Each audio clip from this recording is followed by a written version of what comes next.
thème que nous avons retenu, alors en lien avec le thème de cette édition, bien évidemment, c'est comment communiquer pour recruter les jeunes et pour quel type d'installation. On va voir des nombreuses questions sur le capital, la gouvernance, les productions qui peuvent aujourd'hui intéresser et incluant parfois des diversifications. Dominique, est-ce que tu veux bien nous présenter la structure Agriculteurs de Bretagne qui est co-organisatrice de ce grand débat? Merci, bonjour à tous et bienvenue dans cet espace Bretagne pour notre grand débat. Donc moi je suis Dominique Gauthier, je suis éleveuse de porc dans les Côtes-d'Armor et également présidente de l'association Agriculteurs de Bretagne. Donc notre association a pour but de faire de la communication auprès du grand public pour recréer du lien entre les agriculteurs et le grand public, faire de la pédagogie sur nos métiers et voilà. Il en faut, c'est absolument nécessaire. Alors, je ne sais pas qui c'est qui présente le CIRPA. Donc, c'est Anne. Donc, je lui passe la parole et je vous souhaite un beau débat. Merci beaucoup Dominique. Pour le CIRPA, donc vous ne savez peut-être pas ce que c'est, mais c'est une association, un collectif de communicants qui existe depuis 1898. Donc c'est une vieille dame ou un vieux monsieur et qui rassemble les communicants du monde agricole, les communicants qui ne sont pas obligatoirement des agriculteurs, parce qu'à l'époque, en 1898, les agriculteurs ne prenaient pas la parole, contrairement à aujourd'hui. Et donc, c'est créé autour des journalistes, des rédacteurs de la presse agricole, et qui ont pris ensuite des postes dans les structures du para-agricole, comme on le dit. Donc nous réunissons des communicants de toutes les structures qui travaillent dans le monde agricole. Et nous avons le plaisir d'être partenaires d'Agriculteurs de Bretagne et du SPACE pour ce grand débat. Merci à vous. Eh bien, on va pouvoir rentrer dans le vif du sujet, ce grand débat sur ce thème de l'attractivité du recrutement. Et j'ai l'honneur d'accueillir 5 éminentes personnes. Vous allez le voir avec chacune un métier, une vision qui peut être différente et complémentaire. Donc, je vais commencer par vous, mesdames. Floriane Clément. Bonjour Floriane. Donc, Floriane Clément, donc vous êtes responsable ou chef d'élevage. Et donc, vous êtes salarié agricole, donc dans un élevage qui est basé sur la commune de Serran dans le Morbihan, un élevage de 800 truies avec 4 permanents et 2 apprentis. Alors, ce qu'on va voir, c'est que votre profil est atypique, c'est ce que vous m'avez dit aussi. Vous avez confirmé ce terme atypique puisque vous avez commencé d'abord dans la restauration étoilée, donc pendant 10 ans, donc la gastronomie. Et puis, on va le voir aussi tout à l'heure par rapport aux attentes aussi aujourd'hui. Pas de volonté de repartir forcément en saison. Et donc, vous avez répondu à une annonce sur le Bon Coin. C'est vrai que ça se fait. C'est bien ça donc pour le contrôle laitier.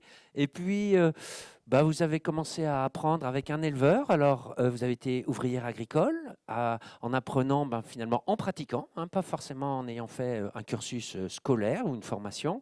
Et puis après, du coup, ça vous a donné envie de vous former. Et vous avez suivi un BPRA de 9 mois en tant qu'adulte. Alors, vous avez commencé dans la filière laitière, et puis après, vous avez changé de filière. Et vous avez fait le choix de venir vers les élevages de porc, chez un éleveur, où vous avez continué à vous former aussi. On verra que vous êtes très adepte de la formation, sous ses formes très variées, aussi auto-formation. Et puis, après, vous avez décidé de créer votre propre entreprise de remplacement dans les exploitations.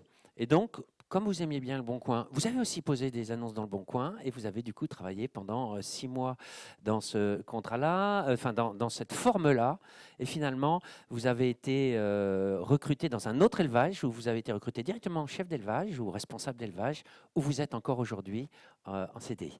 Donc vous le voyez, Floriane a un profil atypique, donc ce qu'on appelle les NIMA, non issus du milieu agricole, avec ce choix et aussi un choix de filière finalement, puisque vous avez fait vraiment le choix de venir dans l'élevage porcin. Valérie Heiser, qui est animatrice de l'ANEFA 35. Donc, l'ANEFA. Bon, je le fais à votre place, hein, Valérie. Je me tente. Allez, c'est donc une association paritaire, donc avec à la fois dans son CA des employeurs et des salariés. Et la spécificité de l'ANEFA, c'est que c'est une association, une structure qui travaille exclusivement pour les salariés agricoles, soit en recherche d'emploi, soit des jeunes qui veulent jeunes, adultes, tous les âges, qui veulent se réorienter, avec un accompagnement, elle nous l'expliquera, hein, bien évidemment en détail, et avec, vous le verrez, de nombreux services pour la promotion et le développement de l'emploi salarié. Et donc, il y a 40 ANEFA sur le territoire national, et donc représentés dans tous les départements bretons. On aura le temps de détailler tout ça. À ma gauche, Marlène Leguet. Donc Marlène, vous êtes la fondatrice... Oui, je ne vous ai pas dit bonjour. Bonjour Valérie, bonjour Marlène. Vous êtes la fondatrice de Vague de Sens depuis 3 ans, basée à Rennes. Et vous verrez, Marlène est spécialisée sur les jeunes générations. Alors, je pense qu'elle cassera quelques idées reçues, si elle fait comme d'habitude, n'est-ce pas, Marlène, hein, voilà, elle n'aime pas qu'on mette les gens dans des boîtes, on va voir ça. Et donc, elle travaille sur les aspects recrutement, fidélisation et management, hein, de ces jeunes générations. Et de la même façon, elle nous expliquera. Et quand on en discutait, elle a dit les jeunes générations sans stéréotypes. Et donc, avant ça, alors elle est psychologue de formation et elle a travaillé dans des instituts d'études marketing chez BVA puis Keolis. Et donc, vous allez le voir, elle a un avis très pertinent et elle a réalisé de nombreuses missions d'accompagnement sur ces générations. Par qui je continue? Ils font tout. Monsieur Fantou, vous êtes là-bas. Bonjour Monsieur Fantou. Donc vous êtes le dirigeant d'une entreprise familiale qui s'appelle Famille Fantou, qui est basée à Dol de Bretagne, c'est bien ça? Hein, voilà. Il a plein d'autres activités, mais je me concentre sur son activité professionnelle au sein de la maison Fantou, la Famille Fantou, pardon. Entreprise, vous êtes dans cette entreprise familiale, la 4e génération, 27 salariés, 5,6 millions de chiffre d'affaires. Et puis, cette entreprise, finalement, a évolué et avait autour des métiers de la viande, hein, notamment la boucherie de détail. C'est vraiment votre spécialité. Vous êtes spécialiste de la barquette de viande et également impliqué au sein de l'association ABEA dans la commission sociale. Donc, c'est un sujet qui vous intéresse. Et vous me disiez dès le début, dans mon entreprise, ça fait 10 ans qu'on n'a pas eu de maladie professionnelle ni d'accident du travail, ce qui est une belle performance, hein. C'est assez rare. Monsieur Purseigle, François, donc au milieu. Donc Monsieur Purseigle, bonjour. Vous êtes professeur des universités en sociologie, donc vous voyez des profils très complémentaires. Alors je lui disais, mais Monsieur Purseigle, c'est l'Agro-Toulouse, c'est l'Institut national polytechnique de Toulouse. Il me dit, on s'en fiche, c'est la même chose. Donc, vous choisissez, hein, soit Agro-Toulouse, soit Institut Polytechnique, National Polytechnique de Toulouse, et également membre de l'Académie d'agriculture. Voilà, donc vous voyez un très beau plateau. Alors, ce thème, il est forcément d'actualité, hein. Là, Monsieur Purseigle, je me suis inspiré des données que vous publiez, puisque vous allez le voir, il va nous l'expliquer. Il a écrit un livre récemment qui a fait pas mal parler de lui, c'est L'agriculture sans agriculteurs. Et puis, il publie, il intervient très régulièrement, donc il nous reparlera de tout ça. 400 000, à peu près, hein, 400 000 exploitations, un petit peu moins, et donc 50% des exploitations qui vont changer de main, hein, d'ici 2030. Et on voit encore un modèle familial, hein, à hauteur de 18% et avec un nombre de salariés qui est stable, parce qu'on va aborder à la fois le chef d'exploitation, mais Floriane, vous témoignerez aussi de ces emplois de type salarié et manager, hein, puisque vous avez une équipe à manager. De nombreux pluriactifs, hein, à peu près un tiers, 30%, et puis une proportion de femmes qui ne cesse d'augmenter à la fois dans l'emploi salarié et dans les chefs d'exploitation. Voilà, si on rassemble tout ça, et 30% de gens non issus du milieu agricole. Et dans les dernières transmissions, c'est même plus. L'accueil les bureaux d'accueil de la Chambre d'agriculture de Bretagne me disaient que c'était 50% de NIMA et beaucoup de femmes qui venaient à l'agriculture ces dernières années. Alors, on va peut-être commencer peut-être par ces profils d'agriculteurs. Alors, Monsieur Purseigle, pour planter le décor, quels sont, avec votre œil, hein, tout le travail que vous faites, les profils des nouveaux repreneurs, des nouvelles formes d'installation? Alors, on verra le modèle agricole après, hein, le type d'installation, mais c'est le profil des repreneurs. Est-ce qu'il a évolué? Quel est votre avis là-dessus?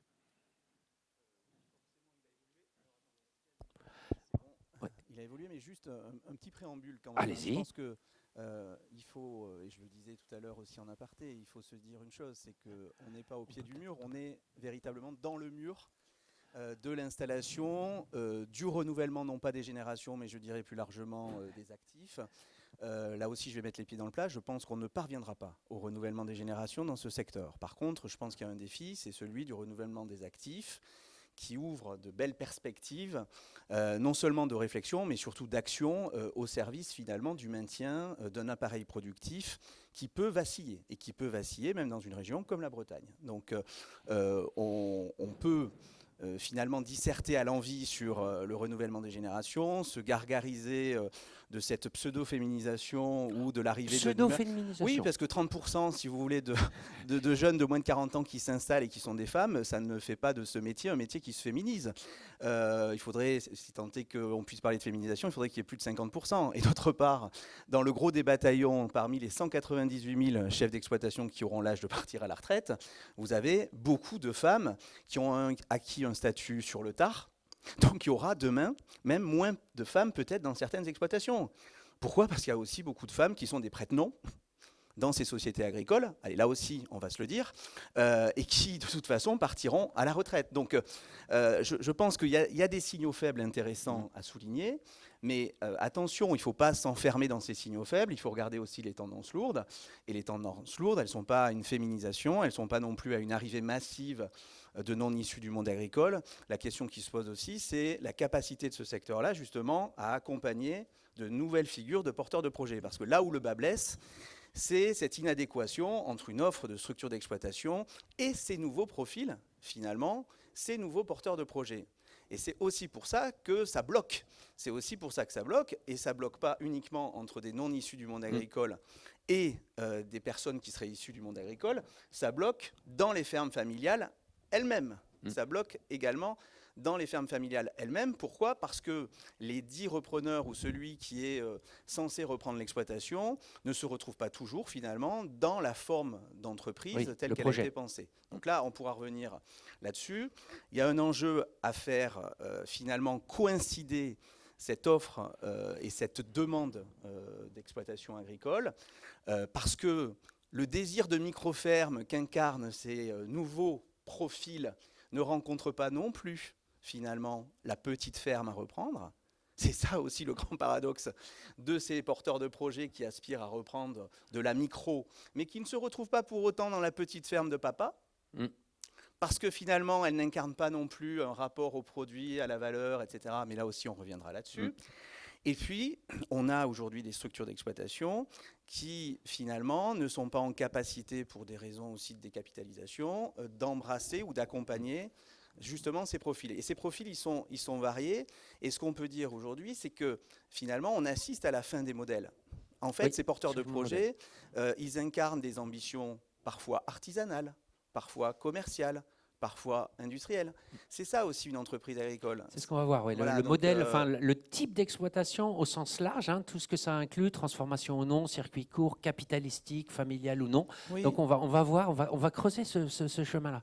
Une chose, Monsieur Pourseg, posez bien le micro contre votre menton, parce que sinon... Voilà. Bon. Deux petites remarques après qu'on va continuer dans cet échange. Il y aura une session de questions-réponses. Il y a des journalistes dans la salle, donc vous pourrez poser les questions après en 1 avec les personnes si vous le souhaitez également.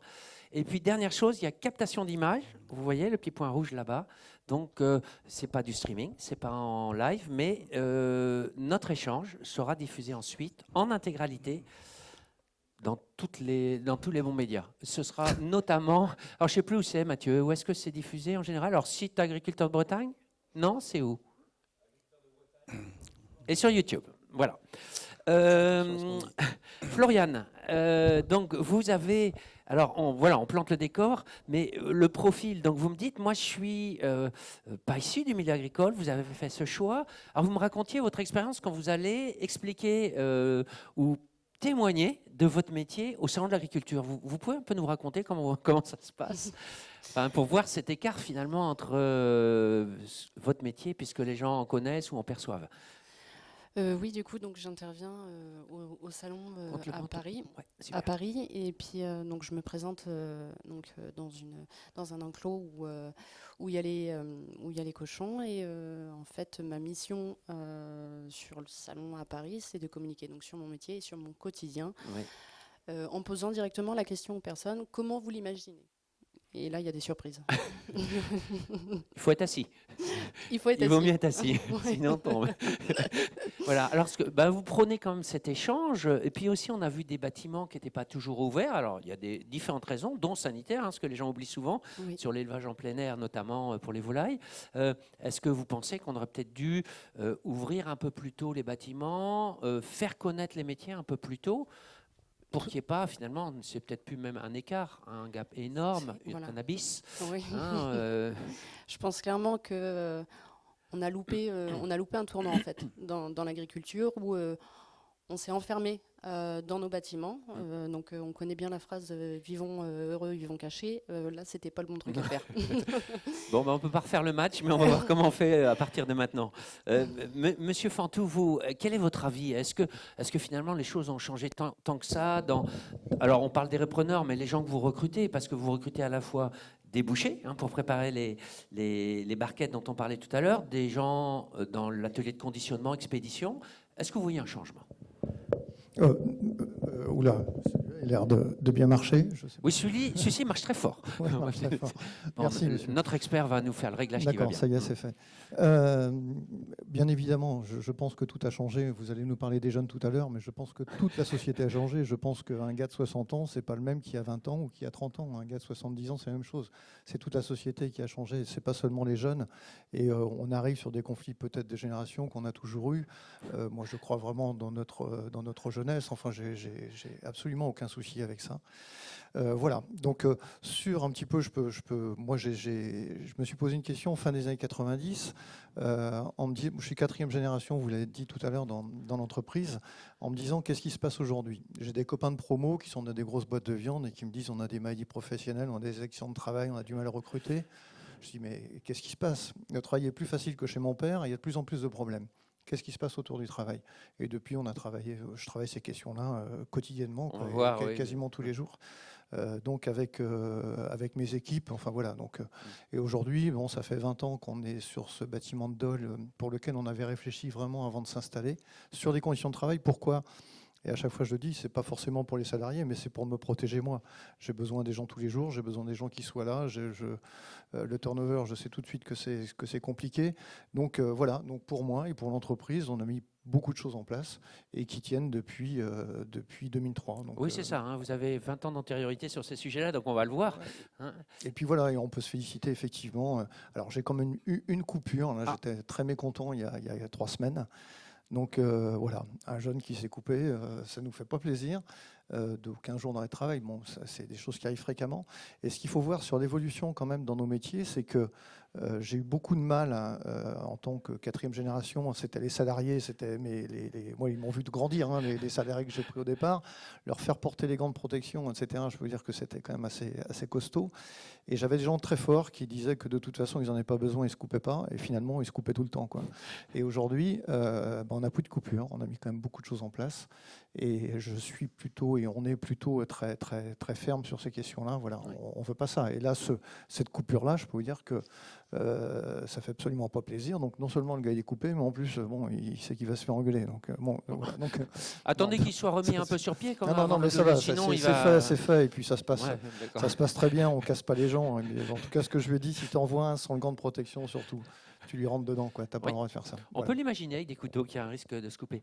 Valérie Heiser, vous êtes aussi à un endroit finalement, un poste de vigie. Vous voyez beaucoup de gens passer, qui viennent vous voir, qui se renseignent. Est-ce que vous avez vu une évolution? Alors, on parlait de toute génération. Monsieur Fantou l'a évoqué. On a tous conscience que le Covid a quand même bousculé beaucoup de choses, toute génération confondue. Est-ce que vous le voyez dans les gens que vous accueillez? Oui, justement, la pandémie a été une période où les personnes ont eu envie de retourner vers des métiers. Alors, ils nous disent souvent avec plus de sens, avec des résultats palpables. Je pense que l'agriculture est bien placée pour montrer qu'il y a du sens à nourrir les gens, à s'occuper du bien-être des animaux, etc. Et donc, effectivement, on a eu des personnes, mais vraiment de tous horizons, de tout âge, qui se sont orientées vers les métiers de l'agriculture. Et c'est ce qui a amené notre association à mettre en place un certain nombre d'outils pour leur permettre justement de rendre, comme vous disiez tout à l'heure, on s'est enfermé, on ne voit plus, quand on dit on soigne les animaux, ça veut dire quoi ? Eh bien, on a créé notamment un dispositif qui s'appelle les voyages en agriculture, où on emmène nos candidats potentiels, visiter une exploitation, alors plutôt élevage le matin et lié aux emplois du végétal l'après-midi. Et c'est pas seulement une visite d'exploitation, on les amène et on a vraiment organisé avec les agriculteurs des ateliers gestes professionnels. Donc, ils font le geste. Voilà, ils font le geste. En sortant de là, ils savent ce que ça veut dire soigner un animal, ils savent ce que ça veut dire surveiller ou emmener en pâture, préparer une commande de végétaux, notamment maraîchage. Voilà, ils savent très concrètement ce que ça veut dire. Et puis, ce qu'on observe un peu plus récemment, c'est que maintenant, on a aussi des candidats qui parfois ont un haut niveau de formation dans un autre domaine professionnel et qui reviennent vers l'agriculture en se disant j'y ai toujours plus ou moins pensé, pourquoi pas franchir le pas. Voilà, donc on a plein de beaux exemples de reconversion. Est-ce qu'il y a des secteurs en particulier, par rapport à une approche un peu statistique, de personnes qui se reconvertissent dans l'agriculture ? On évoquait tout à l'heure la restauration, hôtellerie-restauration. Est-ce que ça fait partie de ce secteur ? Est-ce qu'il y en a d'autres ? Oui, après le Covid, c'était clair, il y avait beaucoup hôtellerie-restauration. Et ils venaient avant tout, alors ça peut paraître paradoxal, mais ils venaient avant tout pour avoir des horaires plus régulières de travail. Donc notamment, ils savent que quand on travaille en élevage, c'est peut-être un week-end, voire deux de garde, mais ce n'est pas tous les week-ends qu'on travaillera. Et puis, effectivement, il y a hôtellerie-restauration et puis beaucoup de métiers liés aussi au service à la personne ou à la santé qui sont venus aussi vers... Et pourquoi ils sont venus vers l'agriculture ? Eh bien, je pense qu'il y a beaucoup... ce qui est exprimé, c'est des frustrations en termes de... Ils n'exercent pas le métier comme ils voudraient l'exercer. Et donc, ils viennent vers l'agriculture avec peut-être encore une fois cette recherche de sens et de résultats palpables, quoi. On retrouve ce mot du care en bon français, du soin finalement qu'on peut transposer, sans être faire de l'anthropomorphisme. Madame Leguet, je l'ai dit en introduction, vous n'aimez pas les stéréotypes, mettre les gens dans des boîtes, mais qu'est-ce qu'on peut dire des nouvelles générations concernant le rapport au travail? Parce que est-ce que ce n'est pas le reflet du changement? Vous l'avez dit, Monsieur Fantou, tout le monde a changé. On l'avait vu après le Covid. Oui, complètement. Je rejoins totalement ce que vous avez dit. C'est-à-dire que les jeunes générations, c'est avant tout le reflet des transformations de notre société. Donc ça, il faut bien l'avoir en tête. Oui, les jeunes, on a l'impression qu'ils ont changé et on a l'impression parfois qu'ils peuvent avoir un discours disruptif ou complètement dissonant. Mais en réalité, c'est vraiment le reflet des transformations de notre société. Donc ça nous concerne tous. Ce que j'ai trouvé intéressant dans ce que vous avez pu dire aussi, c'est que par exemple, quand vous avez présenté Floriane, vous avez parlé de parcours atypiques. Exact. Je me suis demandé si j'allais le dire. Ouais. Quand on va à la rencontre des jeunes et quand on regarde comment aujourd'hui, justement, quel est leur rapport au travail, comment est-ce qu'ils projettent leur carrière, aujourd'hui, le parcours que vous avez eu, il est peut-être atypique aujourd'hui, mais demain, je ne suis pas sûre qu'il le sera toujours. Donc ça, je trouve que c'est aussi intéressant à questionner. Aujourd'hui, on voit bien que le rapport au travail a peut-être effectivement évolué. Il n'y a plus de projection de carrière linéaire. On ne va pas se le cacher. Ils n'ont plus forcément envie de passer 20, 25 années à vos côtés.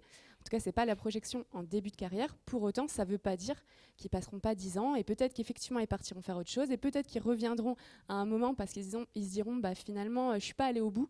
Il y a peut-être autre chose que j'aimerais développer. Donc ça, c'est des certitudes que l'on a aujourd'hui en regardant quelles sont les attentes des plus jeunes. Ce qu'on peut noter aussi, c'est donc dans leur rapport au travail qu'il y a une dimension très pragmatique. En fait, le sens, ce qu'ils mettent derrière le sens, c'est ça, c'est je veux savoir concrètement à quoi ça sert. Il y a une forme d'urgence de vivre. Vous parliez de la pandémie. Oui, la pandémie, ça nous a, je pense, tous bousculés.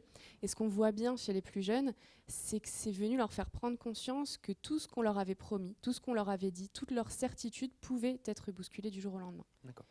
Donc derrière ça, il y a quand même une difficulté à se projeter et profiter du moment de la journée, en fait, en se disant, l'acronyme YOLO, You Only Live Once, je profite de chaque jour, quoi. Il y a vraiment ça, cette idée ou... En fait, ce qu'on observe, c'est qu'il y a vraiment une préoccupation pour l'épanouissement personnel. D'accord. Et en fait, le travail vient participer à cet épanouissement personnel Au sens large. au sens large.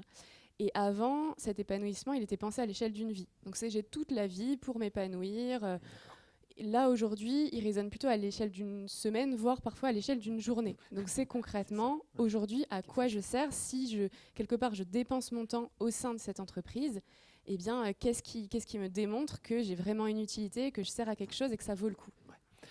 Est-ce qu'il y a aussi cette notion de dire les choses clairement? On était beaucoup sur l'implicite, un cadre commun, il faut arriver à l'heure, il faut faire ça, bon, il n'y a pas besoin de le dire. Est-ce qu'on n'est pas aussi dans un changement dans la communication, dans l'interaction entre les personnes où l'implicite ne marche plus et il vaut mieux être très explicite sur le deal, le cadre? Alors oui, il vaut mieux être très explicite. Faut garder en tête que tout ce que vous ne dites pas n'existe pas pour l'autre. Donc même des évidences, on parle souvent du droit à l'erreur. Vous, ça vous semble peut-être évident que oui, quelqu'un qui n'a jamais exercé votre métier, s'il arrive, il ne peut pas tout savoir. Pour eux, ça ne l'est pas forcément. Et en fait, en le verbalisant, vous allez les rassurer. Ils se sentiront mieux à vos côtés et du coup, naturellement, ils seront peut-être un petit peu plus engagés ou ils oseront prendre davantage d'initiatives. Donc oui, soyons transparents. Osons dire les choses. Aujourd'hui, c'est essentiel. Est-ce que vous... non, tiens, on va changer. Monsieur Purseigle, par rapport à ces jeunes générations, alors vous disiez tout à l'heure, bon, il y a des choses, des signaux faibles, des choses qui ne se voient pas. Est-ce que vous voyez néanmoins, alors est-ce que vous travaillez ce rapport, vous l'avez dit tout à l'heure, il y a une forme de contradiction finalement entre les fermes en place, c'est un peu ce que j'ai retenu de propos introductifs, c'est-à-dire l'offre et la demande, c'est-à-dire le projet que j'ai en tête. Est-ce que là, on n'a pas un petit problème d'adéquation, quoi? Il a été pensé très souvent comme étant la coïncidence entre l'exercice du métier, la détention du capital foncier et la détention du capital d'exploitation. Grosso modo, papa montait sur le tracteur, il gérait, maman donnait un coup de main. Et bon, des formes de bricolage familial permettaient la résilience de cette exploitation. Bon, on a de nouvelles générations qui cherchent justement à faire en sorte que ces facteurs de production soient... non pas liés, mais autonomes. Donc ça bouscule finalement la forme même de l'exploitation familiale qui, je le rappelle, était essentiellement de type conjugal. Or, vous l'avez rappelé, seuls, quand même, il faut se le dire, 19% des chefs d'exploitation ont un conjoint ou une conjointe qui exerce le métier de chef d'exploitation. Donc ça, on pourra tourner autour du pot et me dire à l'envi que l'agriculture française est toujours familiale. Oui, pour des raisons capitalistiques, mais en termes d'exercice conjugal du métier, ça fait belle lurette quand même que cette agriculture conjugale, elle a pris un sacré coup. Alors vous allez me dire, dans la France de l'Ouest, peut-être pas. Elle est toujours peut-être en place dans certains systèmes d'élevage, mais quand même, globalement, on a de nouvelles générations qui ne se projettent pas comme le couple de leurs parents a pu se projeter, et ils font couple différemment, et ils sont marqués aussi du saut de la mobilité. Et pour ces raisons-là, pour les raisons qui ont été soulignées, ceci vient disputer une expression qui m'apparaît comme problématique dans le secteur agricole et dans la plupart des professions libérales comme la profession médicale, c'est l'expression même d'installation. Le terme d'installation est un problème en soi, parce qu'on a de nouvelles générations qui pensent en termes de création, reprise d'activité, et on a des totems dans ce secteur agricole qu'il va falloir venir bousculer à un moment donné, comme le totem du départ, parce qu'on n'attirera que si on est capable de faire sortir. Et donc là aussi, tant que finalement on n'anticipe pas, on reviendra là-dessus, tant qu'on ne fait pas ce boulot et qu'on ne déconstruit pas finalement cette dite installation, on ne parviendra pas de toute façon à renouveler les actifs. Pourquoi ? Parce que l'entrée dans les métiers de l'agriculture ne renvoie pas, madame en est aussi l'illustration, à une installation au sens où on l'entendait jadis, mais une arrivée dans une entreprise agricole dans laquelle on va endosser des habits qui ne sont pas seulement celui du chef d'exploitation. Et aujourd'hui, on a de nouvelles générations qui se construisent dans un rapport au salariat, dans un rapport à l'indépendance et dans une multi-appartenance au sein de l'entreprise qui vient bousculer l'idée même d'installation du chef d'exploitation. Parce qu'aujourd'hui, en fait, entrer dans une exploitation agricole, ça peut se faire avec les habits du salarié, qui deviendra demain peut-être indépendant, voire même qui est lui-même parfois chef d'entreprise d'une autre structure sociétaire, alors qu'il est salarié d'une autre. Vous voyez, plus réactif, c'est d'une grande complexité. Et ça, je pense qu'il va falloir que la profession agricole fasse un travail là-dessus. Comme les professions, même médicales, autour de l'installation. Hein, parce que, vous voyez, aujourd'hui, un jeune médecin, quand vous lui dites « tu vas t'installer », il prend ses jambes et puis il fuit. Voilà. Oui, c'est vrai, on voit des formes avec des remplacements. Il faut qu'on arrive à déconstruire tout ça. Monsieur Fantou, vous avez passé beaucoup de temps. Alors, quand vous m'avez parlé d'organisation du travail, c'était pas forcément ce que moi j'avais en tête. Est-ce que vous pouvez nous expliquer tout ce que vous avez fait sur l'organisation du travail mis en place? Oui. Ça peut être assez long. On a gardé notamment des choses très simples, la visibilité sur le travail, des choses comme ça. Ouais. Mais j'ai un kiné qui intervient depuis plus de 20 ans. On commence toute la journée, donc je vais vous expliquer un peu comment ça se passe. On commence nos journées aujourd'hui par 6 minutes d'échauffement tous les matins. Ça fait depuis 2003, on n'a pas raté un échauffement. Systématiquement et aussi important que l'échauffement, briefing du responsable de production sur tout ce qui se passe autour de l'entreprise. J'ai mon commercial qui parle également toutes les semaines sur ce qu'il a vu en magasin, montrer que tout ça c'est la même entreprise. Et moi je fais un petit point tous les mois avec l'équipe. Donc beaucoup de communication. On sait dire non, c'est-à-dire que de temps en temps, on me demande du matériel. Par exemple, je pense il y a très longtemps, une filmeuse à palette. Et j'ai dit non, parce que ça coûte tant, ça prend 30 places. Et il faut dire les choses. Très simplement, tout le monde est capable de tout comprendre. Parce que la personne, même qui ne filme qu'une palette par jour, elle va dire ils font tout, ça se voit que c'est pas lui qui est là, parce que sinon, ça fait longtemps qu'elle serait là, la filmeuse à palette. Alors qu'une fois qu'on a dit le prix et puis l'emplacement que ça prend, etc., tout le monde comprend. Et c'est passé, on passe à autre chose, quoi. Mais la plupart du temps, on laisse des tas de sujets comme ça traîner. Et voilà, donc on continue. Ce que je voudrais dire, c'est notamment sur le salarié agricole. J'avais fait une intervention à Terre de Saint-Malo, un petit peu chez les gars de la SICA, là, il y a quelques années, il y a une dizaine d'années, et en leur disant, écoutez, votre salarié, demain, c'est plus le gars qui arrive avec la mobilette. Tu vas peut-être ajouter avec les bouteilles de cidre dans les sacoches. Demain, il faut que ce soit un salarié qui aille sur vos systèmes informatiques, qui soit capable de manipuler tous vos tracteurs et tous vos matériels. Donc, il va falloir qu'on monte en compétences et qu'on soit capable aussi d'accueillir ces gens-là. Aujourd'hui, je pense qu'il y a des choses très simples. Alors, je ne sais pas si c'est fait en agriculture. Florian, moi, je trouve votre parcours très bien. Enfin, on va en reparler tout à l'heure, parce que moi, je pense que demain, les chefs d'exploitation, c'est vous, quoi. Voilà, ceux qui sont là, ceux qui ont traîné un petit peu, qui sont passés dans les exploitations et qui demain, comme un salarié boucher, finalement, comme un apprenti boucher, apprend comme ça et au bout d'un moment, prend un magasin. Ou voilà. Restauration, je trouve que ça me semble très intéressant. Je ne sais plus où j'en étais puisque j'ai parti. Vous disiez que c'était les chefs d'exploitation de demain. Non. D'abord, ce qu'il y a à mettre en place, il faut qu'on soit les uns et les autres de 2024. C'est déjà être à l'aise avec nos métiers. Vous parliez des week-ends de temps en temps, je pense que c'est important. Moi, j'ai des salariés. Dès le départ, je me suis dit, voilà, les bouchers, c'est un métier en tension. Il faut qu'à salaire légal, le gars ou la fille, elle soit chez moi plutôt que dans le supermarché en face. Donc, comment je fais? Je suis en journée continue, j'ai juste une pause de 25 minutes. Je ne comprends pas les pauses de 2 heures dans la journée. Je pense que tout ça, c'est des trucs qui sont terminés. Ou des pauses de 4 heures encore pour certains trucs. Je me dis, mais c'est pas possible qu'on ait encore ces choses-là aujourd'hui.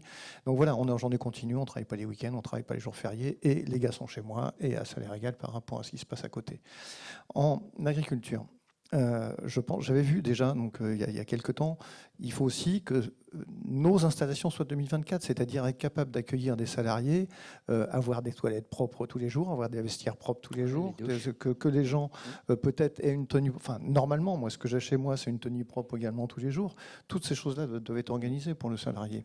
Donc, je pense qu'en plus, il faut aller demain sur. Moi, je prends mon exemple parce que j'étais un petit peu comme ces fermes-là avant, où on disait que les gars comptaient pas les heures, etc. Mais tout le monde compte les heures. Donc, bien évidemment qu'il faut regarder tout ça aussi et qu'on soit analysé ou pas analysé. Mais c'est des choses. Il faut qu'on soit de 2024. Et à mon avis, enfin, vous en reparlerez certainement mieux que moi tout à l'heure, mais je pense que ça passe par. Notamment sur l'élevage bovin. L'élevage bovin, il y a 10% de salariat. Donc, très peu. Comment voulez-vous que demain, les gars prennent les week-ends et tout ça? Donc, alors, soit on s'arrange, on monte des guettes ou j'en sais rien, ou des formes de scope, soit le mec est un peu plus individuel et puis il cherche à grossir pour avoir des salariés. J'ai un copain qui a 300 bovins et qui me dit, voilà, moi, il m'en faudrait 600 pour vivre comme toi. Eh ben, il faut qu'il en ait 600 demain. Et comment on organise tout ça? Voilà, ça me semble assez fondamental si on veut une agriculture qui perdure. Voilà, je pense que ce sera compliqué sur des petites installations qu'on a vues là. C'est pour ça que ce parcours-là, parce qu'on a des gens qui connaissent. Attention aux gens surdiplômés. J'en ai beaucoup qui arrivent aussi en boucherie, qui sont arrivés il y a une petite dizaine d'années par des bouchers un peu stars parisiens. Les gens dans la boucherie se fatiguent quand même au bout d'un petit moment, quoi. Quand ça fait 4 ou 5 ans qu'il est là, justement, à attendre la petite dame, il faut 2 tranches de jambon, un œuf mimosa et des machins. Le gars qui est bac plus 5, il commence à s'ennuyer un petit peu, quoi. Donc attention à la surqualification. Il faut que les gens soient à leur place, quoi, se sentent à leur place. Oui, monsieur Bursec, vous voulez réagir et madame Heiser après. Ouais. Au regard aussi des travaux qu'on mène sur l'externalisation du travail, un chiffre, aujourd'hui 398 000 chefs d'exploitation. À peu près entre 150 et 170 000 salariés embauchés directement par les exploitants eux-mêmes dans leurs entreprises. Mais ce n'est pas moins de 937 000 quand on agrège les données de Pôle emploi, les données qui émanent aussi de services ministériels et notamment des affaires étrangères. C'est 937 000 actifs non familiaux qui interviennent dans les exploitations et qui sont embauchés par des groupements d'employeurs, plus 240%. Plus 72% de salariés qui interviennent dans les exploitations et qui sont embauchés par des entreprises de travaux. Et ce qu'on voit émerger, notamment avec ma collègue Geneviève Nguyen ici présente, c'est de nouvelles figures de l'assistance à maîtrise d'ouvrage. Et l'un des défis qui se pose aussi à la profession est de savoir comment on va faire rentrer dans l'entreprise, mais comment on va pouvoir mettre à disposition, notamment d'un néo-entrant, eh bien, la ressource humaine à disposition à l'échelle d'un territoire. Parce qu'il n'aura pas toujours la capacité lui-même d'attirer des salariés. Mais par contre, l'un des défis pour les acteurs de l'économie, que ce soit les COP, les négoces ou les industriels, c'est de savoir ce qui pourra être mis en place à l'échelle du territoire, par-delà les figures traditionnelles de l'externalisation du travail, et même en élevage. Même en élevage. Moi, je fais le pari que dans 10 ans, il va falloir réimaginer finalement les contours, le support de l'arrivée du salarié dans les exploitations agricoles. On verra ce qu'on appelle en bon français aussi le onboarding, avec tout à l'heure peut-être Madame Leguet. Madame Heiser, deux points complémentaires de ce qu'on a vu. Il y a le thème du management des chefs d'exploitation que je vois émerger. Quand je discute, c'est un thème que j'entends de plus en plus souvent à mes oreilles. Est-ce que c'est une réalité? Est-ce qu'il y a un besoin par rapport à des attentes des salariés, des jeunes générations en tant que salariés différentes? Est-ce qu'il y a un vrai besoin? Oui, alors on a de plus en plus d'exploitants agricoles qui deviennent primo-employeurs, employeurs tout simplement. Et effectivement, ça ajoute un champ de compétences à leur fonction. Ils sont avant tout techniciens, ils sont chefs d'entreprise, donc gestionnaires. Et à partir du moment où ils embauchent une personne, ils doivent aussi devenir managers. Et on l'a dit tout à l'heure, les jeunes générations ou même toutes générations attendent dans l'entreprise un management beaucoup plus participatif, énormément d'échanges, de communication. Quand on échange avec des personnes qui quittent un emploi, même agricole par exemple, le sujet de l'ambiance de travail, des relations humaines revient tout le temps. Et c'est pas forcément non plus dans l'esprit de tout le monde, de tout employeur, de se dire ça s'apprend à communiquer. Il y a vraiment des méthodes pour ça. Et donc, effectivement, il y a aujourd'hui des possibilités pour un agriculteur de parcours de formation en RH. Et on incite de plus en plus les agriculteurs à aller vers là, quoi. Et on montre aussi que c'est un facteur déterminant pour l'intégration de la personne. Nous, on travaille en amont on fait venir des gens vers ces métiers de l'agriculture, mais après, il faut aussi les fidéliser. La mobilité, est-ce que c'est un stéréotype de dire que les gens sont peu mobiles ou pas, dans ce que vous voyez? Il y a un peu de tout parce que finalement, ça va un peu dépendre aussi du niveau de formation. C'est vrai qu'en général, plus les personnes ont un niveau de formation élevé, plus elles ont tendance à élargir leur zone de recherche d'emploi. Mais la crise des carburants, etc., a quand même eu un effet déterminant sur la zone de recherche d'emploi et elle reste assez limitée. On a l'avantage en agriculture d'avoir des emplois assez dispersés dans tout le domaine rural. Donc, il y a un maillage, c'est ça que vous dites, un maillage territorial. Voilà, on a des fermes pas très loin. Mais je dirais que le facteur limitant, c'est plus le logement. D'accord. Aujourd'hui, qui est un vrai sujet. Floriane, comment vous gérez? Alors, vous êtes manager du coup, de fait. Vous avez 2 personnes, je crois, dans votre équipe, c'est bien ça? 2 ou plus? J'ai 3 gars et 2 apprentis. 3 gars et 2 apprentis. Donc oui, ok. Donc tous les UTH, toutes les personnes de l'exploitation. Au quotidien, on dit, il faut être manager. Comment vous le vivez? Monsieur Fantou nous dit, on a travaillé l'organisation, la transparence, on explique. Oui. Comment vous faites ça avec votre équipe? Moi j'ai organisé la journée, par exemple, sur la pause café. Oui. En fait, ça nous sert Ça me sert à leur expliquer voilà, le planning d'aujourd'hui. Donc la pause de café, on prend un café, mais en même temps, on met les choses. C'est une semi-pause café. C'est une semi-pause café. Donc après, ils savent, voilà, le début de la journée, ils la connaissent, c'est l'alimentation. Et après, tout le monde repart sur les tâches que j'ai données. D'accord. Et, voilà. Donc aussi, c'est pas via Teams, pas via email, en face à face. Je pense qu'il y avait ça aussi dans le propos de M. Fantou, où on se réunit, une réunion du matin.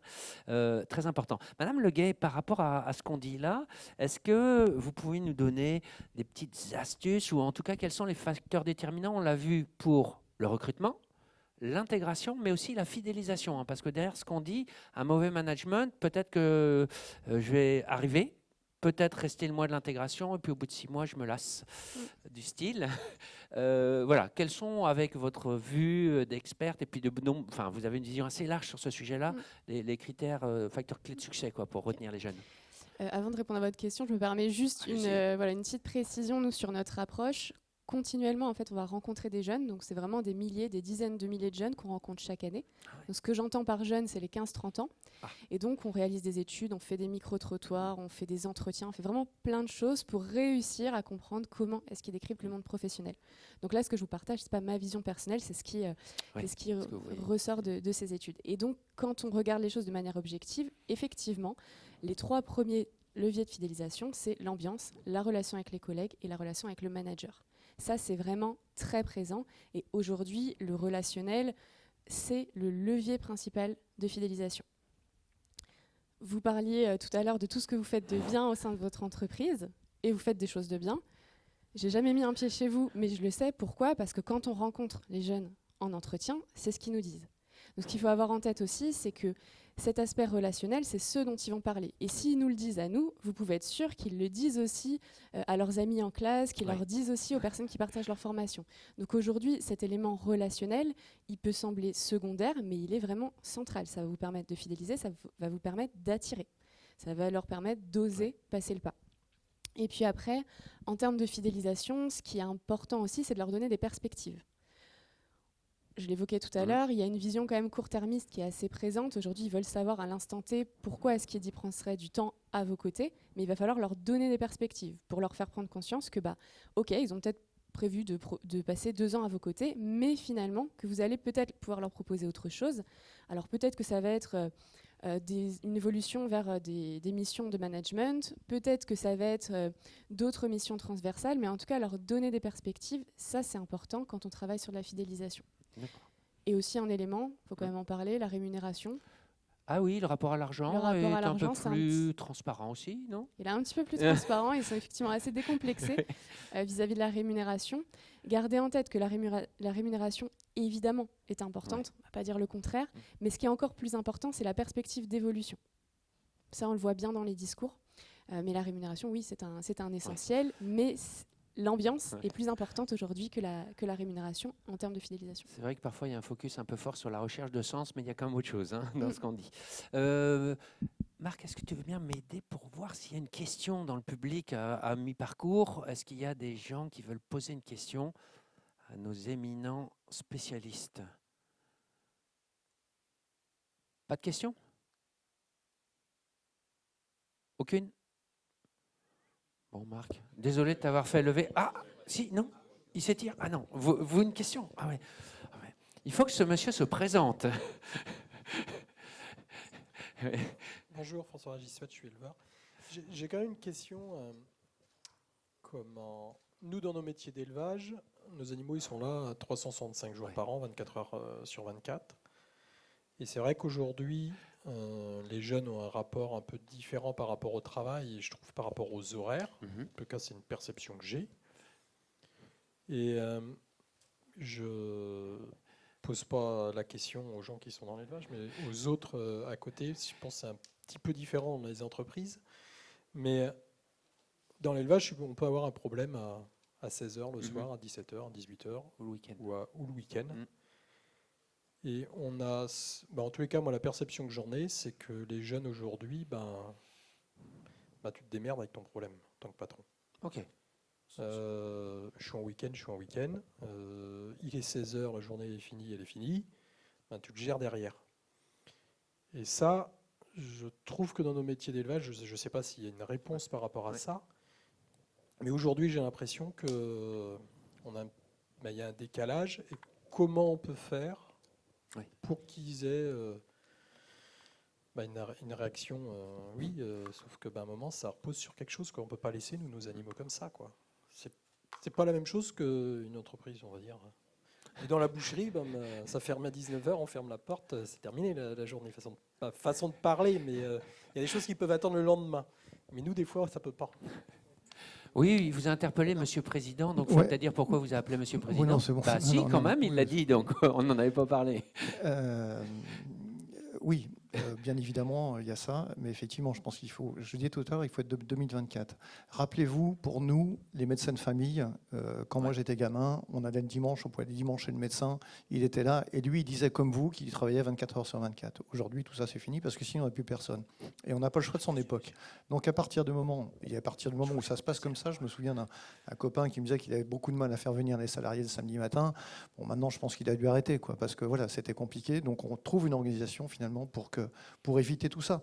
Je suis désolé, mais il va falloir qu'on se débrouille les uns les autres pour ça. Et le médecin de famille, je me souviens de temps en temps de dimanche, des amis médecins, enfin de mes parents, et ça sonnait à 14h avec des gens qui venaient. Et, bon, allez, je vais les voir vite fait dans mon cabinet qui était dans la maison, généralement.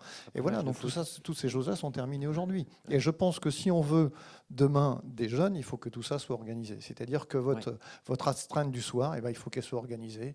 Votre astreinte du week-end, il faut qu'elle soit organisée. Il faut que les gens, à mon avis, comme ça aujourd'hui, je dirais il faut au moins travailler un week-end sur 3, c'est-à-dire 2 week-ends de libre à peu près, pour que ça corresponde à quelque chose qui soit aussi dans une forme de modernité.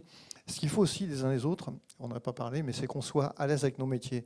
C'est-à-dire que moi, je suis rentré au départ agriculteur de Bretagne. Pourquoi ? Il y avait un agriculteur sur 2 qui souhaitait que les enfants ne reprennent pas la ferme.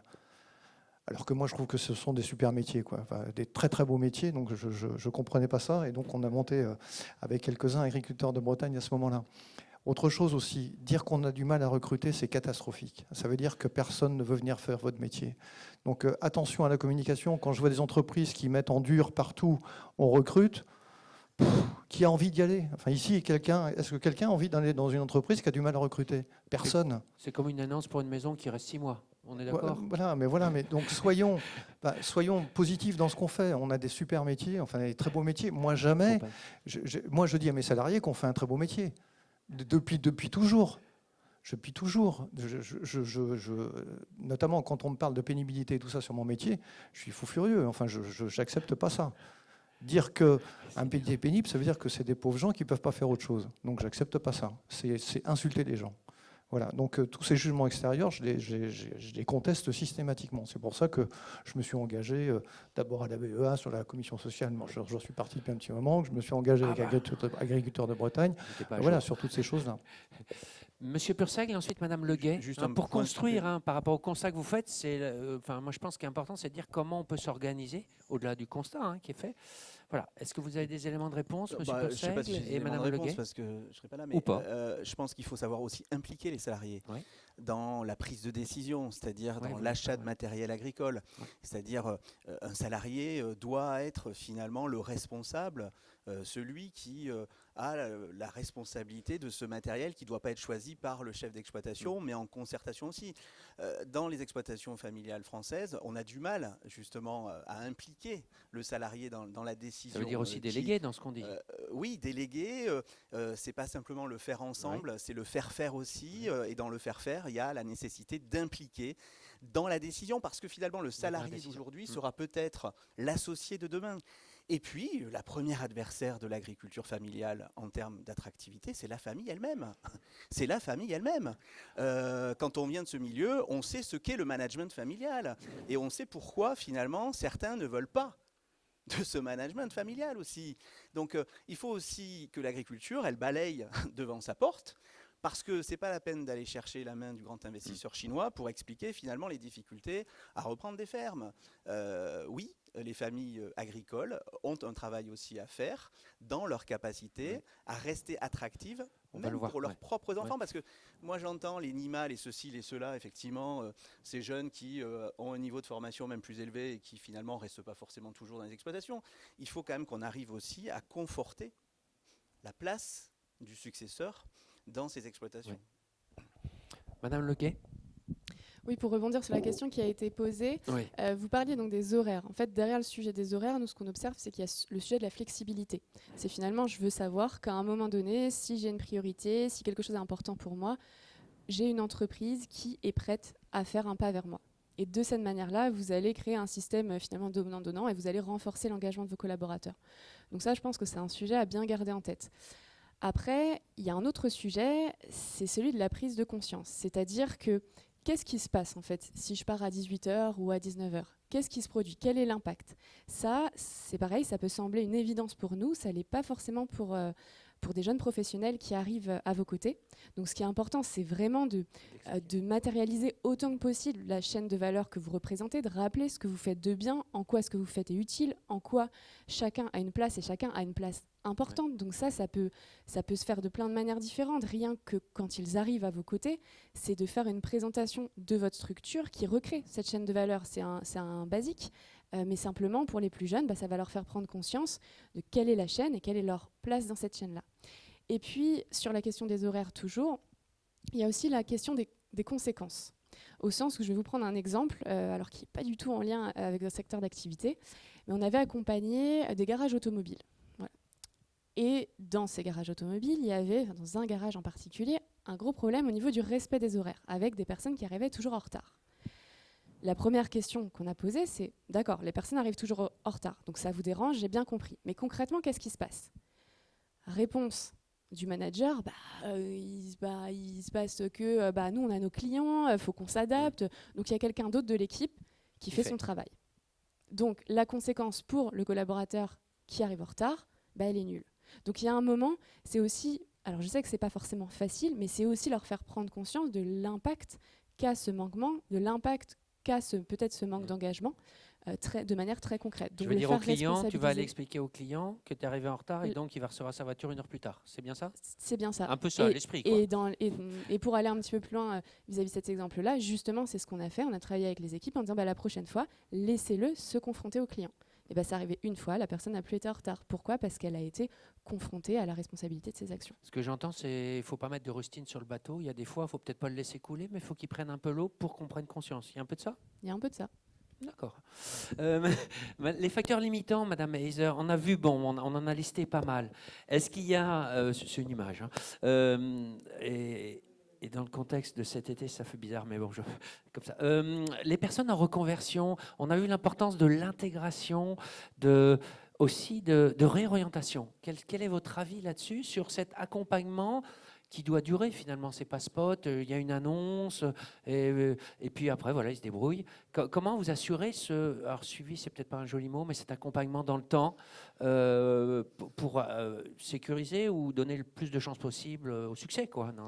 Si je peux me permettre, Laurent, je répondrai aussi juste un tout petit peu allez-y, à la question tout à l'heure. Simplement pour dire qu'il ne faut pas tomber dans le piège de « chez nous, ce n'est pas possible, chez nous, il y a des contraintes qu'il n'y a pas ailleurs ». Pour donner un exemple aussi, en dehors de la production agricole, une société de transport dans le tourisme ne va pas rester non plus, va pas envoyer des touristes en Espagne en vacances sans avoir quelqu'un qui assure une astreinte. Le chauffeur du bus tombe malade, etc. Il y a plein de métiers où il y a de l'astreinte. Il faudrait inciter les agriculteurs à de temps en temps se poser sur leur organisation et se dire, est-ce que finalement on fait d'une certaine manière, mais est-ce qu'il y a la possibilité de faire autrement? Et peut-être justement en y réfléchissant avec les personnes impliquées, c'est-à-dire les salariés. Ensuite, ce que je voulais aussi dire, donc, c'est bousculer ses habitudes. Peut-être revenir aussi juste sur une petite remarque sur les horaires. Je me souviens avoir eu une fois en formation RH une personne qui en fait avait des salariés, et elle me disait, nous, on a adopté un système d'organisation de nos horaires un peu atypique parce que les autres agriculteurs, ils ont trouvé ça étonnant, mais finalement, moi, je me suis dit, c'est vraiment adapté. Et c'était en élevage laitier. Eh bien, ils ont imposé les 4 premières heures du matin aux salariés, mais le salarié était demandeur de flexibilité, de souplesse dans les horaires. Et les 4 heures suivantes de la journée, en fait, c'est lui, le salarié, qui disait, moi, aujourd'hui, je viens travailler de 16h à 20h. Et ça marche très bien. Alors, bien sûr, c'est peut-être pas adaptable à tous les postes, mais quand ça l'est, il faut absolument réfléchir à mettre ce genre de choses en place, quoi. Et donc s'ouvrir un peu à bousculer ces Vous êtes assez d'accord sur la façon de dire. Il faut dire les choses, il faut formaliser, il faut voir les conséquences. Vous êtes assez aligné finalement par rapport à ça. Cet accompagnement-là, je disais, entre l'annonce, le recrutement, donc oui, c'est OK. L'arrivée, comment ça se passe? Est-ce que vous assurez un accompagnement un peu plus long? Oui, dans le réseau des ANEFA, donc, on a également mis en place un dispositif qui s'appelle Graines d'agriculture, qui est un dispositif d'accompagnement individualisé pour justement être présent tout le temps, à tout moment dans le parcours. Et finalement, comme je vous disais, les personnes qui se reconvertissent sont dans des profils très variés, ce qui fait que finalement, on doit vraiment s'adapter à leurs demandes. Ils ont des demandes très variées aussi. Il y a des personnes qui peuvent arriver dans l'agriculture en disant j'ai entendu parler de végétaux, d'animaux, moi ce que je veux c'est travailler dans l'agriculture, mais je connais pas, je sais pas quels sont les emplois qu'il y a derrière ces différents métiers. Donc on va commencer par ça, par leur faire découvrir les différentes productions. Mais après c'est aussi dans mon organisation du travail. Est-ce que j'ai envie d'autonomie, ou est-ce que j'ai envie de responsabilité, ou est-ce que je veux un jour devenir aussi chef d'équipe? C'est vrai que on a tellement de variétés dans les métiers agricoles qu'on ne va pas choisir la même filière en fonction de ces attentes-là. Donc, notamment, une de mes collègues est vraiment spécialisée dans cet accompagnement individualisé, et on ne lâche pas la personne. Parfois, on la suit pendant 1 an, pendant 2 ans. Parfois, on la laisse retourner en formation, notamment en BPREA. Et en tout cas, l'accompagnement avec Floriane. Et puis après, on revient, la personne revient après sa formation dans la phase de recherche d'emploi, puisqu'on a aussi un service de mise en relation d'offres et de demandes d'emploi. Super. Une question, on n'a pas évoqué le départ, parce que vous avez dit tout à l'heure, ils parlent entre eux aussi. On a parlé de l'argent, mais les arrivées, les départs, les Indeed, les job boards, les commentaires, est-ce qu'on gère toujours bien les départs? Parce que le départ d'un salarié peut être l'arrivée dans une autre exploitation, et quand il part, il discute autour, il peut dire des choses aussi. Est-ce qu'on gère bien ces départs? Enfin, moi, je m'adressais plutôt à vous deux, mais après, les autres, vous pouvez réagir, bien évidemment. Monsieur Fantou aussi. Alors, j'ai l'impression qu'on part jamais de chez famille Fantou, mais alors... On part pas beaucoup, mais je garde pas par défaut. C'est-à-dire que je peux aussi rater, moi, mon recrutement, mon intégration, parce que si ça se passe mal, c'est moi qui ai raté. C'est moi qui n'étais pas bon, soit au moment du recrutement, soit au moment de l'intégration. Il n'y a pas autre chose que ça.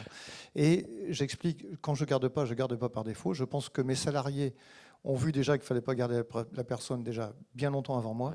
Et donc là, j'explique, donc je ne garde pas la personne, et j'explique systématiquement à tout le monde pourquoi je n'ai pas gardé la personne. À la personne et à l'équipe? À la personne, bien évidemment, mais ça peut arriver aussi. J'ai une personne en période d'essai, donc moi j'ai toute mon équipe devant moi, donc Dole, on a une petite trentaine, donc toute mon équipe devant moi, en disant voilà, Madame Intel est là, on a déjà vu ensemble qu'à la fin de la période d'essai, ça s'arrêtera.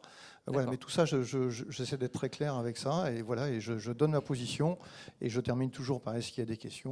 Voilà. Mais ça se passe plutôt très bien. Et à chaque fois, je valorise mon équipe en disant écoutez, cette personne a sûrement des qualités, mais pas pour être chez nous parce qu'elle n'a pas votre niveau. Et même dans 2 ou 3 ans, elle n'aura pas votre niveau. Voilà. Et comme ça, on valorise l'équipe.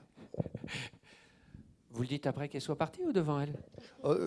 Ça, je le dis plutôt après. Ah oui, d'accord. On évite systématiquement de casser les gens, bien évidemment. Oui, d'accord. Non, mais ça a pu m'arriver avec un responsable de production d'aller avec très aimé de toute l'équipe, mais simplement, notamment sur tous les systèmes qualité et tout ça, je sentais que je pouvais pas aller plus loin avec lui. Là, je suis allé devant toute l'équipe avec lui en disant on se sépare pour telle et telle raison. Je peux dire que c'est pas des bons moments, mais c'est dit, et c'est moi qui ai donné ma position. C'est pas lui qui sort en disant ce qui s'est passé. Moi, j'ai donné ma position. C'est un acte de management fort, en tout cas de le dire, y compris pour la personne qui part. Madame Leguet, par rapport à ça, cette idée de finalement comment on gère le départ, et ils parlent entre eux. On parlait de l'argent, mais pas que de ça. Non, non, bien sûr. Et effectivement, c'est des choses qu'on voit chez les plus jeunes. On le disait en préambule, aujourd'hui, ils vont avoir des carrières beaucoup plus mouvantes que nous, ce qu'on a connu par le passé. Donc, ils peuvent avoir tendance à venir chez vous, à peut-être passer 5, 7, 10 ans à vos côtés, à vouloir partir faire autre chose. Pour autant, c'est pas parce qu'ils partent faire autre chose qu'ils ferment définitivement la porte. Donc, ce qui est important, c'est vraiment de maintenir ce lien et de leur faire savoir, si évidemment vous êtes en accord avec ça, que la porte est toujours ouverte. C'est un phénomène qu'on va appeler les salariés boomerang. On le voit de plus en plus au sein des jeunes générations et pas que. Donc c'est une tendance qui va sûrement se densifier dans les années à venir. Pourquoi ? Parce que, notamment chez les plus jeunes, ils ont simplement envie d'aller voir ce qui se fait ailleurs, ils ont envie d'avoir une autre expérience. Et bien souvent, ce qu'on constate, c'est qu'ils partent pour des raisons de rémunération. C'est le plus souvent. Et ils reviennent pour des questions d'ambiance en se disant voilà, j'ai expérimenté autre chose, mais en fait, j'étais quand même vachement bien chez vous. Donc voilà, je reviens, est-ce que vous acceptez de me prendre ? Donc ça risque de soulever des sujets. Ouais. Et vous le disiez juste avant, ils parlent entre eux, ils échangent, ils se disent comment ça se passe au sein des murs de votre structure. Et d'une manière plus générale, quand ils vont envisager votre structure, c'est ce qu'ils vont chercher à savoir. Donc ils vont aller sur les réseaux, ils vont chercher peut-être à créer du lien avec vous. En tout cas, ce qui est sûr, c'est qu'à un moment, si ils envisagent votre structure, c'est qu'il y a quelque chose qui les a attirés, ou s'ils envisagent votre filière, c'est qu'il y a quelque chose de positif qui les a attirés. Ce qu'il faut garder en tête, c'est qu'aujourd'hui, quand on demande à des moins de 30 ans, si je te dis monde professionnel, c'est quoi les premiers mots qui te viennent en tête ? C'est la peur, l'inquiétude et le stress qui dominent. Donc quand on comprend ça, ce qu'on saisit tout de suite, c'est que notre enjeu, ça va être de les rassurer. Et comment est-ce qu'on va les rassurer ? En ouvrant nos portes, en montrant comment ça se passe chez nous, en donnant la parole aux personnes qui travaillent à vos côtés, c'est ça qu'ils vont chercher à savoir. C'est à la fois ça qui leur donnera envie de venir et c'est ça aussi qui leur donnera envie de rester par la suite, si évidemment ce que vous verbalisez est conforme avec la réalité. Oui, on ne l'a pas évoqué, mais c'est très important, notamment dans la période d'essai, puisqu'on confronte ce qui a été annoncé et ce que je vois et ce que je fais. Exactement. Période de risque. Période de risque. Surtout qu'ils arrivent avec des représentations qu'ils ont eues de par ce qu'ils ont vu sur les réseaux sociaux, de par ce qu'ils ont entendu de la part de leurs aînés. Et à un moment, ils peuvent arriver avec des zones d'inquiétude, des points quelque part à valider. Ils se disent, voilà, je veux savoir comment ça se passe. Et s'ils identifient des signaux qui vont dans le sens de ces craintes, ça peut amener des départs précipités ou alors ça peut confirmer leur envie de rester à vos côtés. Monsieur Purseigle, on a vu, donc vous avez évoqué vous avez évoqué différentes idées par rapport à l'aspect familial, l'idée du management familial qui est vue, on a vu les modèles, l'offre qui n'est pas peut-être en adéquation avec la demande ou les projets. Est-ce qu'il y a quand même des opportunités ? C'est-à-dire, quels sont les signaux, peut-être pas seulement faibles ou forts, mais verts, les clignotants verts par rapport à ces transmissions, ces installations, ce renouvellement qu'on voit ? Le moins qu'on puisse dire, c'est qu'il y aura des fermes à reprendre. Donc ça, c'est la première bonne nouvelle. 50%. On peut le prendre aussi positivement, si tant est qu'on sache quelle est la nature des fermes à reprendre. Parce qu'on parlait de départ des salariés. Que sait-on finalement de ces exploitants, de la manière avec laquelle ils organisent le travail aujourd'hui, alors qu'ils vont partir dans les 10 ans qui viennent ? Je suis frappé de constater que les acteurs de l'économie agricole, que ce soit les COP ou les négoces par exemple, ou les organisations du développement, savent très très peu de choses finalement. Alors non seulement sur la forme d'organisation du travail prise par les fermes qui sont reprises par Sénéo, et surtout celles qui vont être laissées. On sait très très peu de choses finalement sur ce qui peut constituer des éléments d'attractivité en termes d'organisation de la production pour ceux qui vont rentrer. Donc tant que, je le disais tout à l'heure, on n'arrive pas à penser le départ, c'est-à-dire que tant qu'on n'arrive pas à faire des diagnostics à 360 qui vont permettre de bien comprendre finalement, parce que là aussi quand je disais on ne pourra pas dire qu'on ne savait pas. On ne pourra pas dire qu'on ne savait pas que 50% d'entre eux vont laisser des fermes. Que sait-on des fermes qui vont être à reprendre ? On ne connaît pas grand-chose de ces exploitations qui sont dans des logiques même parfois de décapitalisation. Et justement, que fait le territoire, que font les acteurs de l'économie pour faire en sorte que finalement, ces exploitations soient rendues encore sexy ou puissent être sexy aux yeux de ceux qui vont arriver à l'échelle du territoire. Et ça veut dire quoi ? Ça veut dire aussi, on n'en a pas parlé, que pour rendre attractive une ferme, il faut que les outils industriels soient encore là, parce que qu'on soit en circuit court ou pas, il faut encore que l'abattoir soit toujours présent, il faut que finalement l'école soit toujours présente, il faut qu'un certain nombre d'acteurs et de parties prenantes à l'échelle du territoire se mobilisent aussi au service de l'attractivité des fermes à l'échelle du territoire. Là, il y a un enjeu fort. Ouais, l'aspect territorial, on ne l'avait pas évoqué, mais c'est important. Est-ce qu'il y a une question à ce stade ou est-ce qu'on continue? On continue, pardon. Oui, monsieur.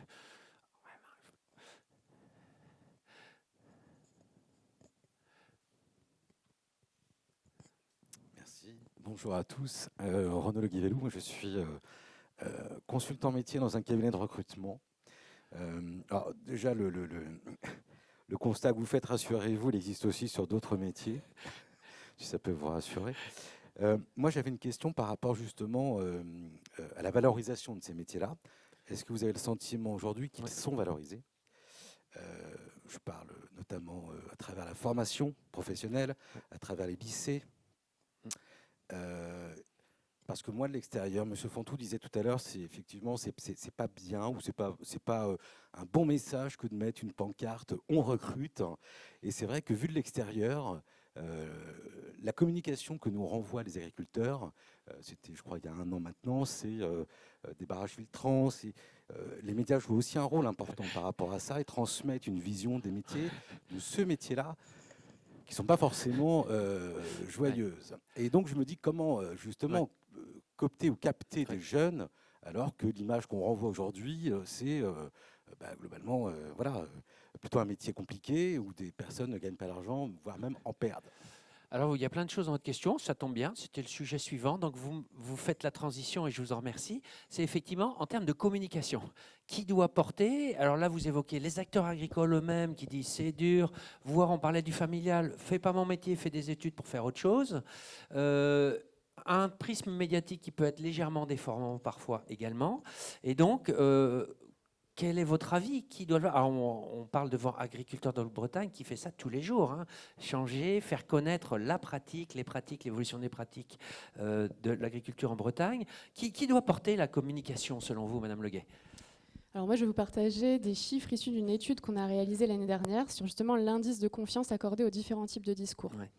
Quand on a questionné donc, des jeunes sur la confiance qu'ils avaient en ces différents types de discours, on a 57% d'entre eux qui nous ont dit avoir le plus confiance en le discours des collaborateurs, 34% en le discours des anciens collaborateurs, 6% en le discours corporate de l'entreprise et 3% en le discours des médias.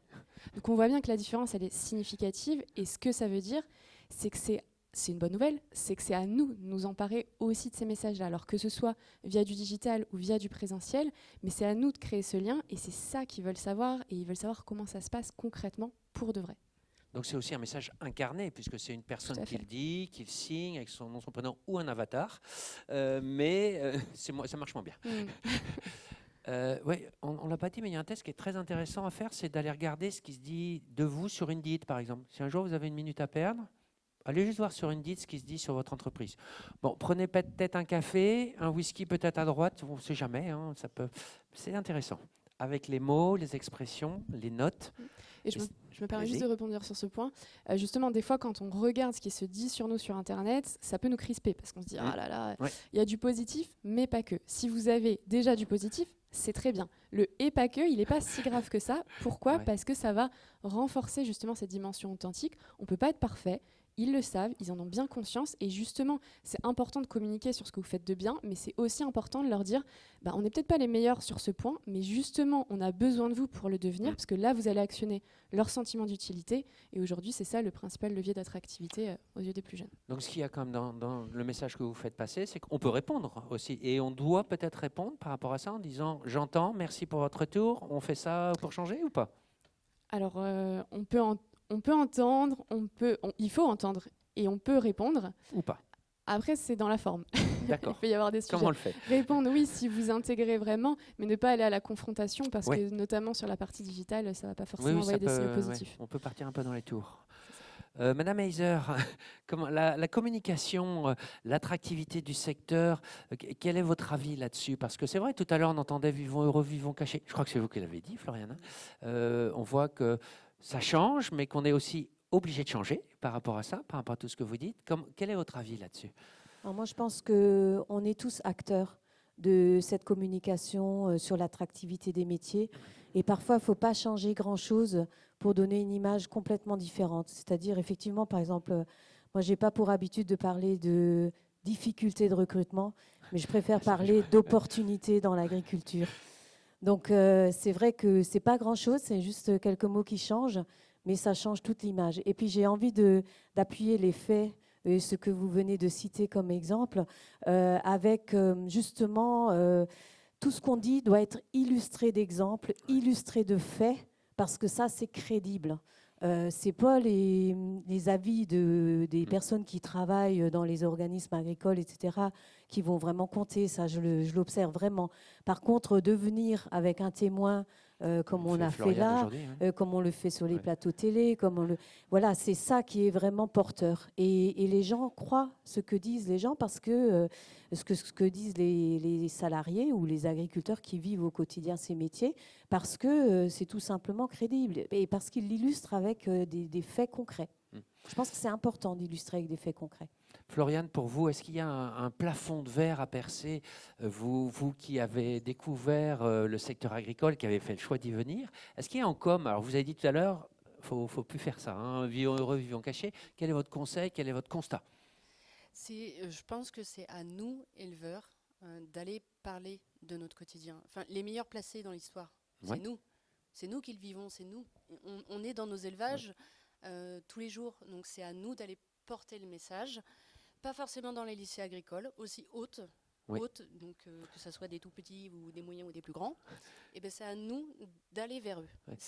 Ils vont pas venir devant nos fermes en fait. Enfin, ils vont pas venir frapper et dire est-ce que vous pouvez nous expliquer notre quotidien? Non, c'est à nous de bouger. C'est à nous de bouger. Alors porter des messages positifs, pas que, alors comme on le disait tout à l'heure, pas que quand il y a des grèves. Il n'y a pas que quand la situation devient catastrophique. Essayez de positiver. Madame Isère, dans un autre échange qu'on avait vu, enfin qu'on a eu, vous m'avez dit il faut que les agriculteurs, quand ils cherchent un salarié, par exemple, faut pas. Quand on a fait l'annonce d'emploi, on n'a pas fait le job complètement. Vous avez parlé de recherche active, qui fait un rebond par rapport à ce qu'on dit. C'est quoi une recherche active d'un salarié? Alors, souvent, l'agriculteur, il décide d'embaucher, il a attendu jusqu'au dernier moment, là, il me faut vraiment du personnel, etc. Et il n'a pas forcément organisé cette recherche de salariés, il n'a pas forcément dégagé du temps. Au contraire, justement, il embauche parce qu'il n'a pas le temps, parce qu'il a besoin d'aide. Et donc, ça, c'est aussi, encore une fois, mais ça fait partie des choses qu'on aborde dans les formations managers, hein, mais quelque part, prendre ce temps de recrutement. Et puis, comme on l'a un peu cité tout à l'heure aussi, c'est pas seulement le projet de l'agriculteur, c'est le projet de tous les associés de l'entreprise. Donc, on remet à plat les missions de chacun. On voit, on va être capable de dire très clairement quelle mission on va confier à cette nouvelle personne qui va arriver dans l'entreprise. Il faut que ce soit réfléchi et que ce soit le projet de tous. Qu'on vient d'avoir, c'est-à-dire qu'intrinsèquement, le secteur agricole attire. On a parlé du soin, on a parlé des animaux, on a parlé de la nature, retour à la nature, on le sent très bien dans ces jeunes enfants. Et puis, ça bascule. Ça bascule parce que oui, je serais intéressé, et tu veux le faire? Non. Donc là, on a un vrai enjeu. C'est-à-dire que si on fait une analogie avec la pêche, on a un petit peu à pâter. Les poissons ne sont pas très loin, mais on n'a pas vraiment hameçonné. C'est-à-dire qu'on n'a pas franchi le pas. Et là, les mots qui ressortent, quand même, sont souvent durs. Il faut se lever tôt. Donc même sans aller en astreinte le week-end, déjà, il faut se lever tôt. On voit finalement ces écueils perçus, hein, parce qu'on était quand même surpris. Il y avait comme deux choses assez pertinente et un peu de connaissance, hein, pour des enfants assez jeunes. Des fois, on entend des choses plus différentes, hein, encore différentes ou moins de connaissances, mais on voit finalement ce dilemme ou cette difficulté par rapport à ce que vous disiez, Floriane, dès le plus jeune âge, d'expliquer ce qu'on fait, les gestes, hein, ce que vous dites aussi, j'imagine au sein de l'agriculture, comment je fais les choses, tu veux le faire à ma place, peut-être pour démystifier un peu, non? Est-ce qu'il n'y a pas de ça? Mais je pense que oui. Et puis, par exemple, quand on reprend pour Paris, et même là, il y a des adultes où, quand je pose la question, vous l'imaginez comment? On entend des drôles de choses, quoi. On n'y est pas. C'est loin du quotidien. Pour le coup. Donc il y a un vrai enjeu de communication, hein, on le voit sur des cibles très très larges, de vulgarisation aussi par rapport à tout ça. On l'a vu tout à l'heure, Marlène, vous dites que ça doit être porté par tous, par les acteurs. On a parlé de confiance, mais aussi il y a la logique de cohérence aussi. Alors on parlait de l'employeur tout à l'heure, mais en termes d'image. Là, l'image qu'ils ont, c'est dur, faut se lever tôt, c'est difficile. À demi-mot, on gagne peut-être pas bien sa vie comme un footballeur, je ne sais pas trop, mais il y a peut-être ces notions-là. Comment on fait finalement pour casser ce plafond de verre ? Effectivement, là, ce qu'on identifie, c'est qu'il y a quand même des croyances qui sont assez ancrées, il y a des idées préconçues, et on en a tous, hein, sur tout secteur, sur tout métier. Ce qui est important, c'est justement de venir casser ça, et je trouve que ce dont vous témoignez en disant, finalement, moi, il y a des personnes, quand je leur demande d'imaginer mon métier, ils me disent des choses qui n'ont rien à voir avec ma réalité. Ça, c'est ce qu'on veut réussir à créer. Pour ça, il va falloir créer de l'interaction, pour justement leur permettre de voir les choses autrement.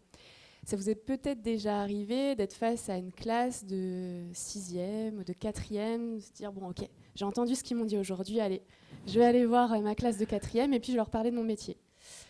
Si certains se sont déjà prêtés à l'exercice, vous savez que des fois, ça va être un moment un petit peu difficile, ça va être un petit peu compliqué de créer cette interaction. Quelque chose qui fonctionne très très bien, c'est de partir de toutes ces idées préconçues qu'on peut avoir, de tout ce qui a été partagé dans cette vidéo-là, en leur disant simplement, voilà, qu'est-ce que vous avez entendu sur notre métier ?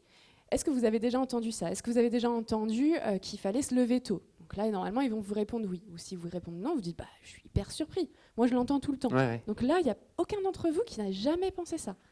Très rapidement, vous allez réussir à créer une interaction, et de cette manière-là, non seulement ils vont se souvenir de vous, parce que vous les aurez un petit peu bousculés, mais en plus, du coup, vous leur offrez l'opportunité de voir les choses autrement.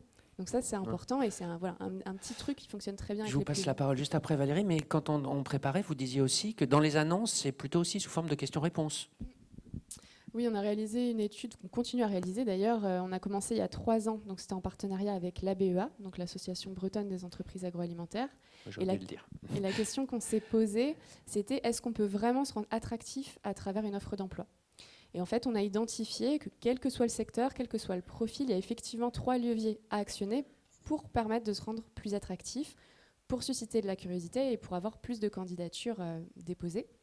Et le premier, c'est d'avoir des offres sous forme de questions-réponses. Ça peut sembler complètement surprenant. Vous dites peut-être comment juste une structure d'offre peut tout changer. En fait, ça change tout parce que le fait d'avoir une offre sous forme de questions-réponses, chez les personnes qui lisent l'offre, ça va amener des représentations positives. C'est-à-dire qu'ils vont se dire, là, je vais être dans une structure qui va chercher à savoir ce que je pense, qui va être dans cette logique d'interaction. Et donc là, vous amenez des signaux positifs et ça incite vos potentiels candidats à candidater. Madame Heiser, est-ce que vous ciblez aussi, parce que Floriane nous a dit tout à l'heure, oui, il faut aller voir les lycées, mais pas que les lycées agricoles, il faut aller voir les collèges, les écoles primaires. Est-ce que vous êtes dans cette démarche aussi à l'ANEFA ? Oui, alors déjà par rapport aux demandeurs d'emploi, ce qui vient d'être dit, on le fait très classiquement, puisqu'on a développé avec France Travail des ateliers stop aux stéréotypes. Donc voilà, c'est vraiment, on pose la question, quelle image avez-vous de l'agriculture ? Et on décortique chaque argument. On déconstruit, on reconstruit. Et on redonne des exemples contraires très positifs et encore une fois basés sur des faits réels. Ensuite, effectivement, au niveau de la Bretagne, on est en train de mettre en place, et c'est plutôt la Chambre d'agriculture qui coordonne cela avec l'ensemble de ses partenaires, un dispositif qui s'appelle Génération Agri et qui va viser justement toute une campagne de communication, mais aussi d'outils pratiques, d'outils pédagogiques à mettre à la disposition des collèges et des lycéens. Parce qu'effectivement, je pense qu'il faut qu'on aille communiquer vers toutes les classes d'âge. Voilà. Est-ce qu'il y a des questions avant le mot de la fin ? Oui.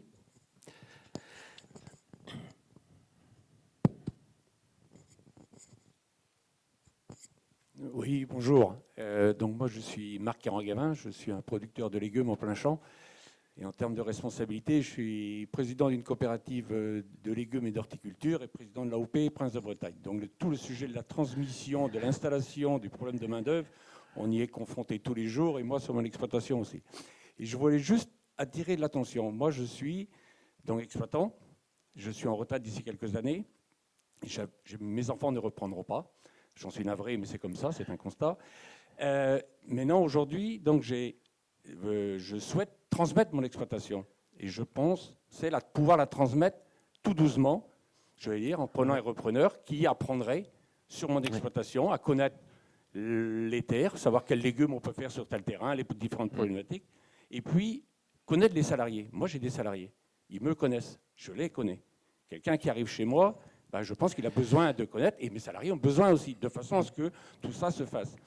Mais moi, ce qui m'étonne donc le plus important, c'est qu'aujourd'hui, j'ai essayé de me faire accompagner par une société pour transmettre. Et donc, le problème n'est pas que... On a un problème français, c'est que fiscalement, pour moi, je vais être perdant à tous les niveaux si je transmets tout doucement. Et ça, c'est un sujet que j'adresse aux politiques. Le problème que l'on a aujourd'hui, c'est que les jeunes, ils ne veulent pas arriver et prendre tout doucement. La société me dit, ils sont tous intéressés, mais alors ils veulent du jour au lendemain prendre tout. Et alors ça m'inquiète un peu, parce qu'ils ne connaissent pas les salariés, ils ne connaissent pas l'exploitation, et j'ai peur que tout ça fasse qu'au final, rien ne marche. Donc voilà, c'est un sujet, je ne sais pas si vous, dans vos quelqu'un a un avis là-dessus ou pas? C'est plutôt les jeunes, je pense, quand vous avez le contact, de leur expliquer que voilà, on ne peut pas tout connaître. Et voilà.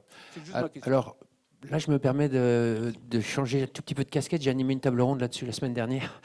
Et donc, les experts autour de la table, experts comptables, notaires, toutes les structures disaient qu'il faut une période de transition de 6 mois. Au-delà de 6 mois, le repreneur, ça devient compliqué. On ne s'entend plus tout à fait. On commence à prendre des décisions sur le cycle culturel suivant. Et s'il y a un désaccord, ça peut gratter un peu. Donc, eux, ils disaient qu'il faut que la transmission se fasse sur un temps pas trop long. Alors, le process est hyper long. Hein. Ça prend 3 à 6 ans selon les options fiscales.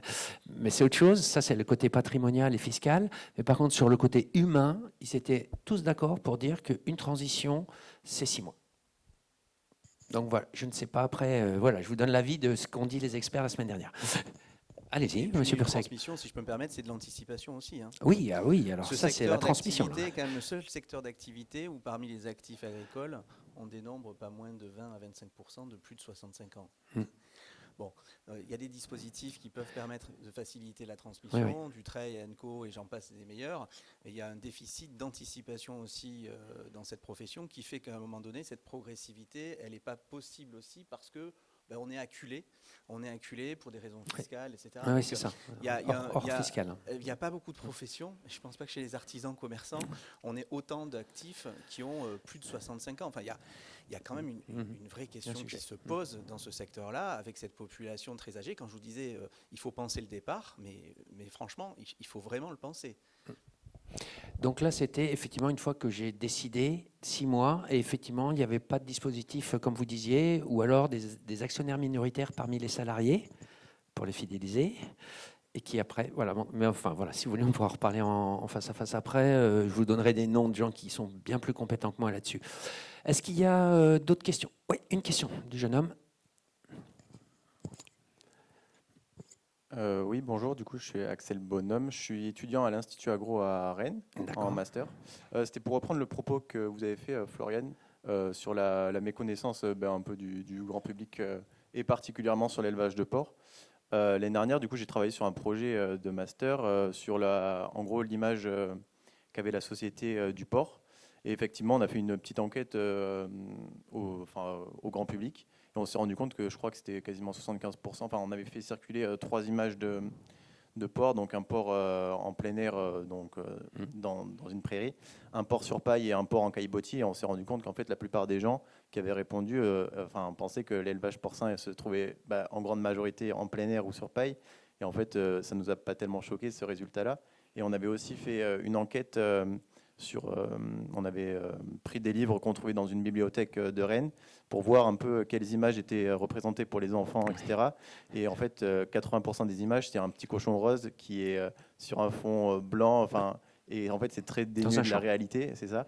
Et on a vu très peu d'images de porc réels ou sur caillebotis, alors que c'est malheureusement, ou heureusement, c'est 95% de la production en France, quoi. Et le porc plein air, il y en a très peu, et en fait c'est pas du tout représentatif de la réalité.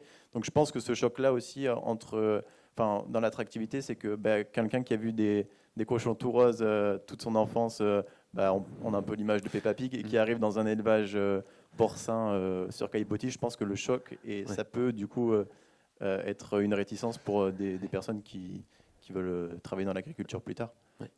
Donc oui, Floriane. Et je pense que voilà, là aussi, c'est à la personne, par exemple, si ça part sur des jugements plus paille, plus dehors, plus caillebotis, c'est aussi à la personne d'être un peu curieuse, de savoir pourquoi il y a ce système-là, pourquoi ce système-là existe, pourquoi ce système-là existe. Expliquer. Et à nous d'expliquer en fait aussi pourquoi on a décidé de travailler plus sur caillebotis. Oui. François. Et aux agriculteurs aussi de ne pas entretenir les fantasmes. Et à l'industrie agroalimentaire de ne pas entretenir les fantasmes, parce que finalement là aussi il faut balayer devant sa porte. Quand vous regardez les briques de lait, regardez les images qui sont véhiculées par l'industrie agroalimentaire. Le couple, c'est papa et maman, quand on sait que finalement c'est souvent un couple, chef d'entreprise et salarié. Rares sont les briques de lait sur lesquelles vous allez trouver ce couple qui n'incarne pas pourtant l'agriculture, mais qui est la réalité de l'agriculture. Et c'est vrai que l'agriculture, son problème, c'est qu'elle est davantage fantasmée et on la pense avant tout au regard du fantasme et pas forcément comme elle est. Et donc, en termes d'attractivité, tant que sur la brique de lait, on ne trouvera pas aussi le salarié ou l'associé, ça va bloquer. Oui, sur la production de tomates, il y a quelques exemples aussi. Je ne sais pas, sans citer de nom, je ne pense pas à votre organisation, mais une autre, où effectivement, on ne voit pas beaucoup de laine de roche et de cerf. Voilà, en Bretagne. Donc, ça spécifie un peu plus. Mot de la fin, du coup? Ouais, mot de la fin. Pardon, excusez-moi, monsieur, je ne vous avais pas vu. Heureusement que vous m'avez rappelé.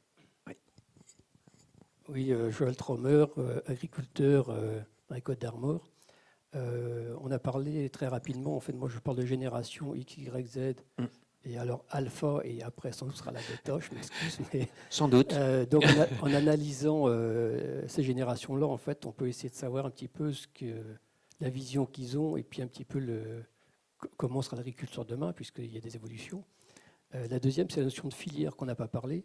Oui. On parle toujours de la transmission des exploitations, mais automatiquement, ça induit aussi des filières. Moi, je suis aussi en phase de transmission. Je fais du lait. Tous les porteurs de projets que j'ai aujourd'hui, ce n'est pas pour faire du lait. Donc, comment vont se développer un petit peu les filières? Et la troisième question, c'est quelque chose qui m'anime beaucoup, c'est qu'on a parlé tout à l'heure du salaire du salarié, mais on ne parle pas de l'agriculteur. Quel est le temps de travail de l'agriculteur? Moi, j'adore ce qui est quelle rémunération on fait à l'heure. Alors, pour la petite histoire, en fait, c'est 3 € de l'heure en moyenne. Et donc, je pense que là, il y a un gros travail aussi à faire, parce que si on veut qu'on ait des gens qui viennent s'installer, il faut peut-être parler des bons chiffres, parce que le bon chiffre, c'est toujours le dernier en bas de la ligne. Et que tant qu'on n'aura pas parlé de ça, je pense qu'on ne va pas attirer non plus du monde. Parce qu'on peut vivre très bien financièrement et agréablement de son métier. Et il faut aussi communiquer là-dessus. Merci. Monsieur Purseigle, ce sera votre mot de la fin et après je ferai le tour avec les autres intervenants par rapport à cette adéquation finalement entre ce monsieur qui est producteur de lait, il dit moi je vois des gens mais ils ne veulent pas faire du lait, ils veulent reprendre ma ferme mais pas faire du lait, c'est ça, j'ai bien compris? Les installations qui se font à côté des exploitations à reprendre. Donc il y a un enjeu à recoller les morceaux finalement et faire en sorte que ces filières puissent être demain aussi approvisionnées et trouver des repreneurs. Puis il y a une chose qui était importante aussi dans le discours de ces petits, c'est cette idée que finalement on associe à l'agriculture la question de l'isolement. Et c'est très important dans un contexte d'effacement démographique de rendre interopérables les fermes et elles seront d'autant plus attractives qu'elles ne seront pas considérées comme isolées et en interconnexion dans des filières. Et c'est là aussi une carte que les filières doivent jouer, c'est-à-dire tu reprends une exploitation qui est ancrée dans une filière, tu vas avoir cette interaction avec d'autres collectifs. Monsieur Fantou, le mot de la fin pour vous. Alors, le thème, c'était comment communiquer pour recruter des jeunes? Quel type d'installation? Quel est le message? Juste un petit message sur transmission, parce qu'on a parlé de décapitalisation un petit peu tout à l'heure. On décapitalise, pourquoi? Parce qu'on ne croit plus en son métier ou parce qu'on est embêté par les voisins, grosso modo, pour aller vite sur le sociétal. Donc, là aussi, comment on fait avec... j'ai baissé peut-être de vaches laitières, j'ai moins de production aujourd'hui parce que je ne veux plus m'embêter et je commence à mettre la pédale douce. Attention, s'il faut transmettre les entreprises, il faut qu'elles fassent un peu rêver, quoi. Donc, et qu'on ait des choses à vendre derrière. On a un vrai problème de transmission. Marc est parti, mais le vrai problème, à mon avis, c'est celui-là. Moi, je suis plus sûr des transmissions bovins allaitants. Je peux dire que c'est pas simple pour des jeunes qui veulent reprendre avec le capital, etc. C'est quand même très compliqué. Donc, le système bancaire, qu'est-ce qu'on fait justement pour tous ces jeunes-là? Et puis après, bon, on a besoin de quoi en agriculture? À peu près 1% de la population pour des années à venir. Donc ça fait 100 gamins sur les 100, on va quand même bien en trouver un qui va vouloir y aller. Et moi, ce que je vois, donc je passe dans les écoles d'agriculture et je vois des jeunes qui sont très motivés. Effectivement, le problème, ça va être la transmission. Et après, pour terminer sur notre note, vous savez, quand j'ai fait un forum pour l'emploi il y a quelques années, donc je représentais l'agroalimentaire. J'ai eu un passage dans l'après-midi. Il y a pourtant des paquets de gamins qui voulaient reprendre, qui voulaient monter un petit truc pour faire du pâté de sanglier. Voilà, c'est tout ce que j'ai eu. Alors qu'on a 70 000 salariés en Bretagne sur l'agroalimentaire. Et à côté de ça, je voyais une quasi-émeute sur le stand de l'armée. Je me suis dit, voilà, ça peut quand même être réversible parce que moi, ma génération, on ne serait jamais allé sur le stand de l'armée tant que les copains étaient là. Donc on a attendu que tout le monde soit parti pour les stands de l'armée. Donc voilà, tout ça. Il y a de l'espoir. Mais ce n'est pas que de la communication. Ah oui. Et faisons d'abord le boulot dans l'organisation du travail, dans nos conditions d'accueil des salariés ou des repreneurs. Et puis après, ça ira tout seul. Il y a des mots-clés qui sont sortis dans ce débat. Cohérence entre ce qu'on dit et ce qu'on fait, transparence, enfin, c'est quand même des mots, et donc ce sont des leviers. Floriane, le mot de la fin, de par votre expérience et votre point de vue, comment communiquer, donner envie, pour quel type d'exploitation? Qu'est-ce que vous avez envie de nous partager comme dernier mot? D'oser être curieux. Oser être curieux. Ouais, on ouvre les chakras. Voilà. Oser être curieux, donc pour les personnes qui veulent venir nous rencontrer. Et à nous aussi de faire un pas vers eux. Donc on l'a entendu aussi beaucoup. N'attendons pas que les gens viennent vers nous, on va vers eux avec une posture d'ouverture. Moi, c'est quelque chose qui me tient à cœur pour la filière. Déjà parce que après je suis une passionnée, moi je le dis clairement, c'est souvent en agriculture on est passionné. Je suis tombée dedans, c'est foutu. Et c'est quelque chose qui me tient à cœur parce que j'ai pas envie dans le futur de voir des choses qui peuvent arriver malheureusement, quoi. Je le garderai pour Merci moi, Floriane en tout cas pour ce message très positif. Madame Heiser, vous Valérie, je vous ai appelé Floriane, pardon Madame Clément, excusez-moi. Moi, forcément, je vais dire miser sur le salariat, puisque c'est notre spécialisation. Pourquoi? Parce que je pense que le salariat, ça peut aussi être, et on l'utilise comme argument, un passage qui permet de valider un projet professionnel. On rencontre souvent des personnes qui ont un projet à très très long terme, pourquoi pas d'installation. Mais voilà, si on vient d'un autre domaine professionnel, il y a plein de questionnements, l'aspect financier, mais l'aspect technique. Et je pense que le salariat peut être un très bon tremplin. Super. Madame Leguet. Je commencerai par revenir sur ce qu'a évoqué monsieur avec les générations X, Y, Z, alpha et après probablement bêta. On ne sait pas. En tout cas, ce sujet des générations, c'est avant tout un sujet de transformation de notre société. Alors oui, il y a des générations qui existent. Moi, je ne suis pas convaincue par l'approche de génération, mais ça reste une réalité. En tout cas, ce qu'on voit chez les plus jeunes, c'est qu'il y a bien un marqueur qui est présent chez vraiment ceux qui sont identifiés comme faisant partie de la génération alpha, donc les jeunes qui sont nés après 2010, c'est qu'il y a un sentiment d'anxiété qui est très présent. Aujourd'hui, je n'ai pas de boule de cristal, je ne sais pas comment ça va se transformer dans les années à venir, mais ça, c'est un marqueur qui est vraiment très présent. Je vous le disais tout à l'heure, quand on les questionne sur le monde professionnel, on sent bien qu'il y a un besoin de réassurance. Et je pense que ça doit vraiment être l'un de nos axes principaux de travail. Et parce que quand on est face à des difficultés, que ce soit de recrutement, de fidélisation, qu'est-ce qu'on a tendance à faire? On fait tous un peu la même chose, on a tendance à en faire plus. On fait plein de choses et en se disant, à un moment, dans tout ça, il y a bien quelque chose qui va fonctionner. Quand on écoute les concernés, ce qu'ils nous disent, ce dont ils ont besoin, c'est quoi? C'est de la réassurance. Ils ont besoin d'avoir une relation de confiance avec vous et ils ont besoin de savoir en quoi ils sont utiles à vos côtés. Donc ça doit vraiment devenir finalement votre prisme de priorité en se disant, si mes actions me permettent de répondre à ces attentes-là, alors c'est une priorité, et si ce n'est pas le cas, ça l'est peut-être pas, ou en tout cas, ce n'est pas une urgence. Et je terminerai juste, donc, retour à la simplicité, ça c'est essentiel. Et le deuxième, c'est la notion de co-responsabilité. Aujourd'hui, on a tous une responsabilité et on peut tous faire la différence. Et je vous partagerai juste pour terminer une petite anecdote, donc en lien avec le secteur, avec les industries agroalimentaires. Ça remonte un petit peu, mais il y a 2-3 ans, on a rencontré un jeune homme qui s'appelle Martin et qui m'a marqué. Pourquoi ? Parce que ce jeune homme-là, donc il nous explique un petit peu son parcours. En fait, il a fait tout un parcours en agro. Et à 1 an de la fin, il s'est dit, bon, moi j'arrête, j'en peux plus, j'ai eu des expériences de stage, ça se passe pas bien, c'est pas fait pour moi, je veux plus entendre parler d'agroalimentaire. Il dit ça à ses parents, vous vous doutez bien que les parents n'étaient pas hyper enthousiastes.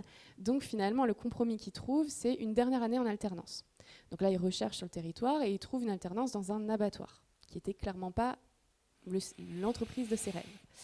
Et le premier jour, en fait, il a été accueilli par le directeur de site. Il a été accompagné. Le directeur de site l'a reçu dans son bureau, lui a transmis ses coordonnées, notamment coordonnées téléphoniques, l'a accompagné. Il a fait un vrai rapport d'étonnement où il a échangé autour de ce rapport d'étonnement. Il a réalisé des missions complémentaires parce qu'il voyait des pistes d'amélioration. Il avait envie de s'engager.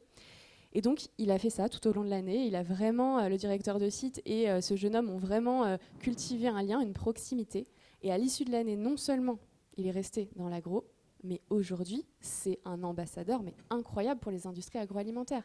Et il a suffi d'une personne qui a tout changé. Donc on peut tous être cette personne. Et moi, je vous invite vraiment à cultiver le lien avec les plus jeunes. Je pense que c'est ce qui peut aider justement la transmission et le futur de l'agriculture. Toutes les personnes qui sont dans le public sont cette personne potentiellement. Potentiellement, oui. Voyez la mission qui vous attend. Ouais, allez-y. Anxiété. Ouais. Et on s'arrêtera là-dessus. Ouais. Des jeunes là qui aujourd'hui, qui nos plus jeunes. Et moi, je trouve qu'aujourd'hui, on est obligé de faire ce travail-là. Moi, je suis obligé de le faire avec mes enfants. En fait, ils n'ont plus le droit d'avoir de rêve parce qu'en fait, quand tu discutes avec eux, le discours qu'ils ont à l'école, le discours de la société, tout ce qu'ils entendent, c'est vous êtes la dernière génération, vous allez tous mourir demain, voilà. Et sauf que c'est pas évident, mais quand vous avez des enfants de 10 ans, 12 ans, ils entendent ça. Et en fait, il faut déconstruire et leur dire, mais attends, tu as le droit d'avoir des rêves à 10 ans. Et en fait, on a des générations aujourd'hui qui vont arriver dans quelques années sur le marché du travail. On leur interdit de rêver. Moi, je trouve qu'on leur interdit de rêver. Et ça, je trouve que ça commence à l'école. C'est beaucoup plus large que l'agriculture. Mais moi, je ne conçois pas qu'un enfant n'ait pas le droit de rêver. Et du coup, mais comment veux-tu te développer dans ta vie après ou jusqu'à 14, 15, 16 ans? On dit, mais il faut que tu arrêtes de rêver. Du moment, à 18 ans, tu seras mort. La planète va exploser. Mais du coup, c'est hyper angoissant. Et on l'entend, ce discours-là, à l'école aujourd'hui. Les enfants le disent, mais en tous les cas, moi, je l'entends de mes enfants. Et pourtant, je veux dire, moi, ça me choque. Ça. Si je peux me permettre, je pense qu'on peut tous se faire rêver les uns les autres. Et on a un rôle, en étant effectivement positif avec ses enfants et positif avec les autres, pour envoyer des signaux d'avenir. Et renouvellement de génération, je rebondis un petit peu, ça me fait penser à ça. Pour renouveler les générations, il va falloir avoir aussi des enfants. Et ce qui est inquiétant en ce moment, c'est la baisse de la démographie, parce que justement, les gens ne rêvent plus, ne croient pas en l'avenir. Et c'est aussi un signe.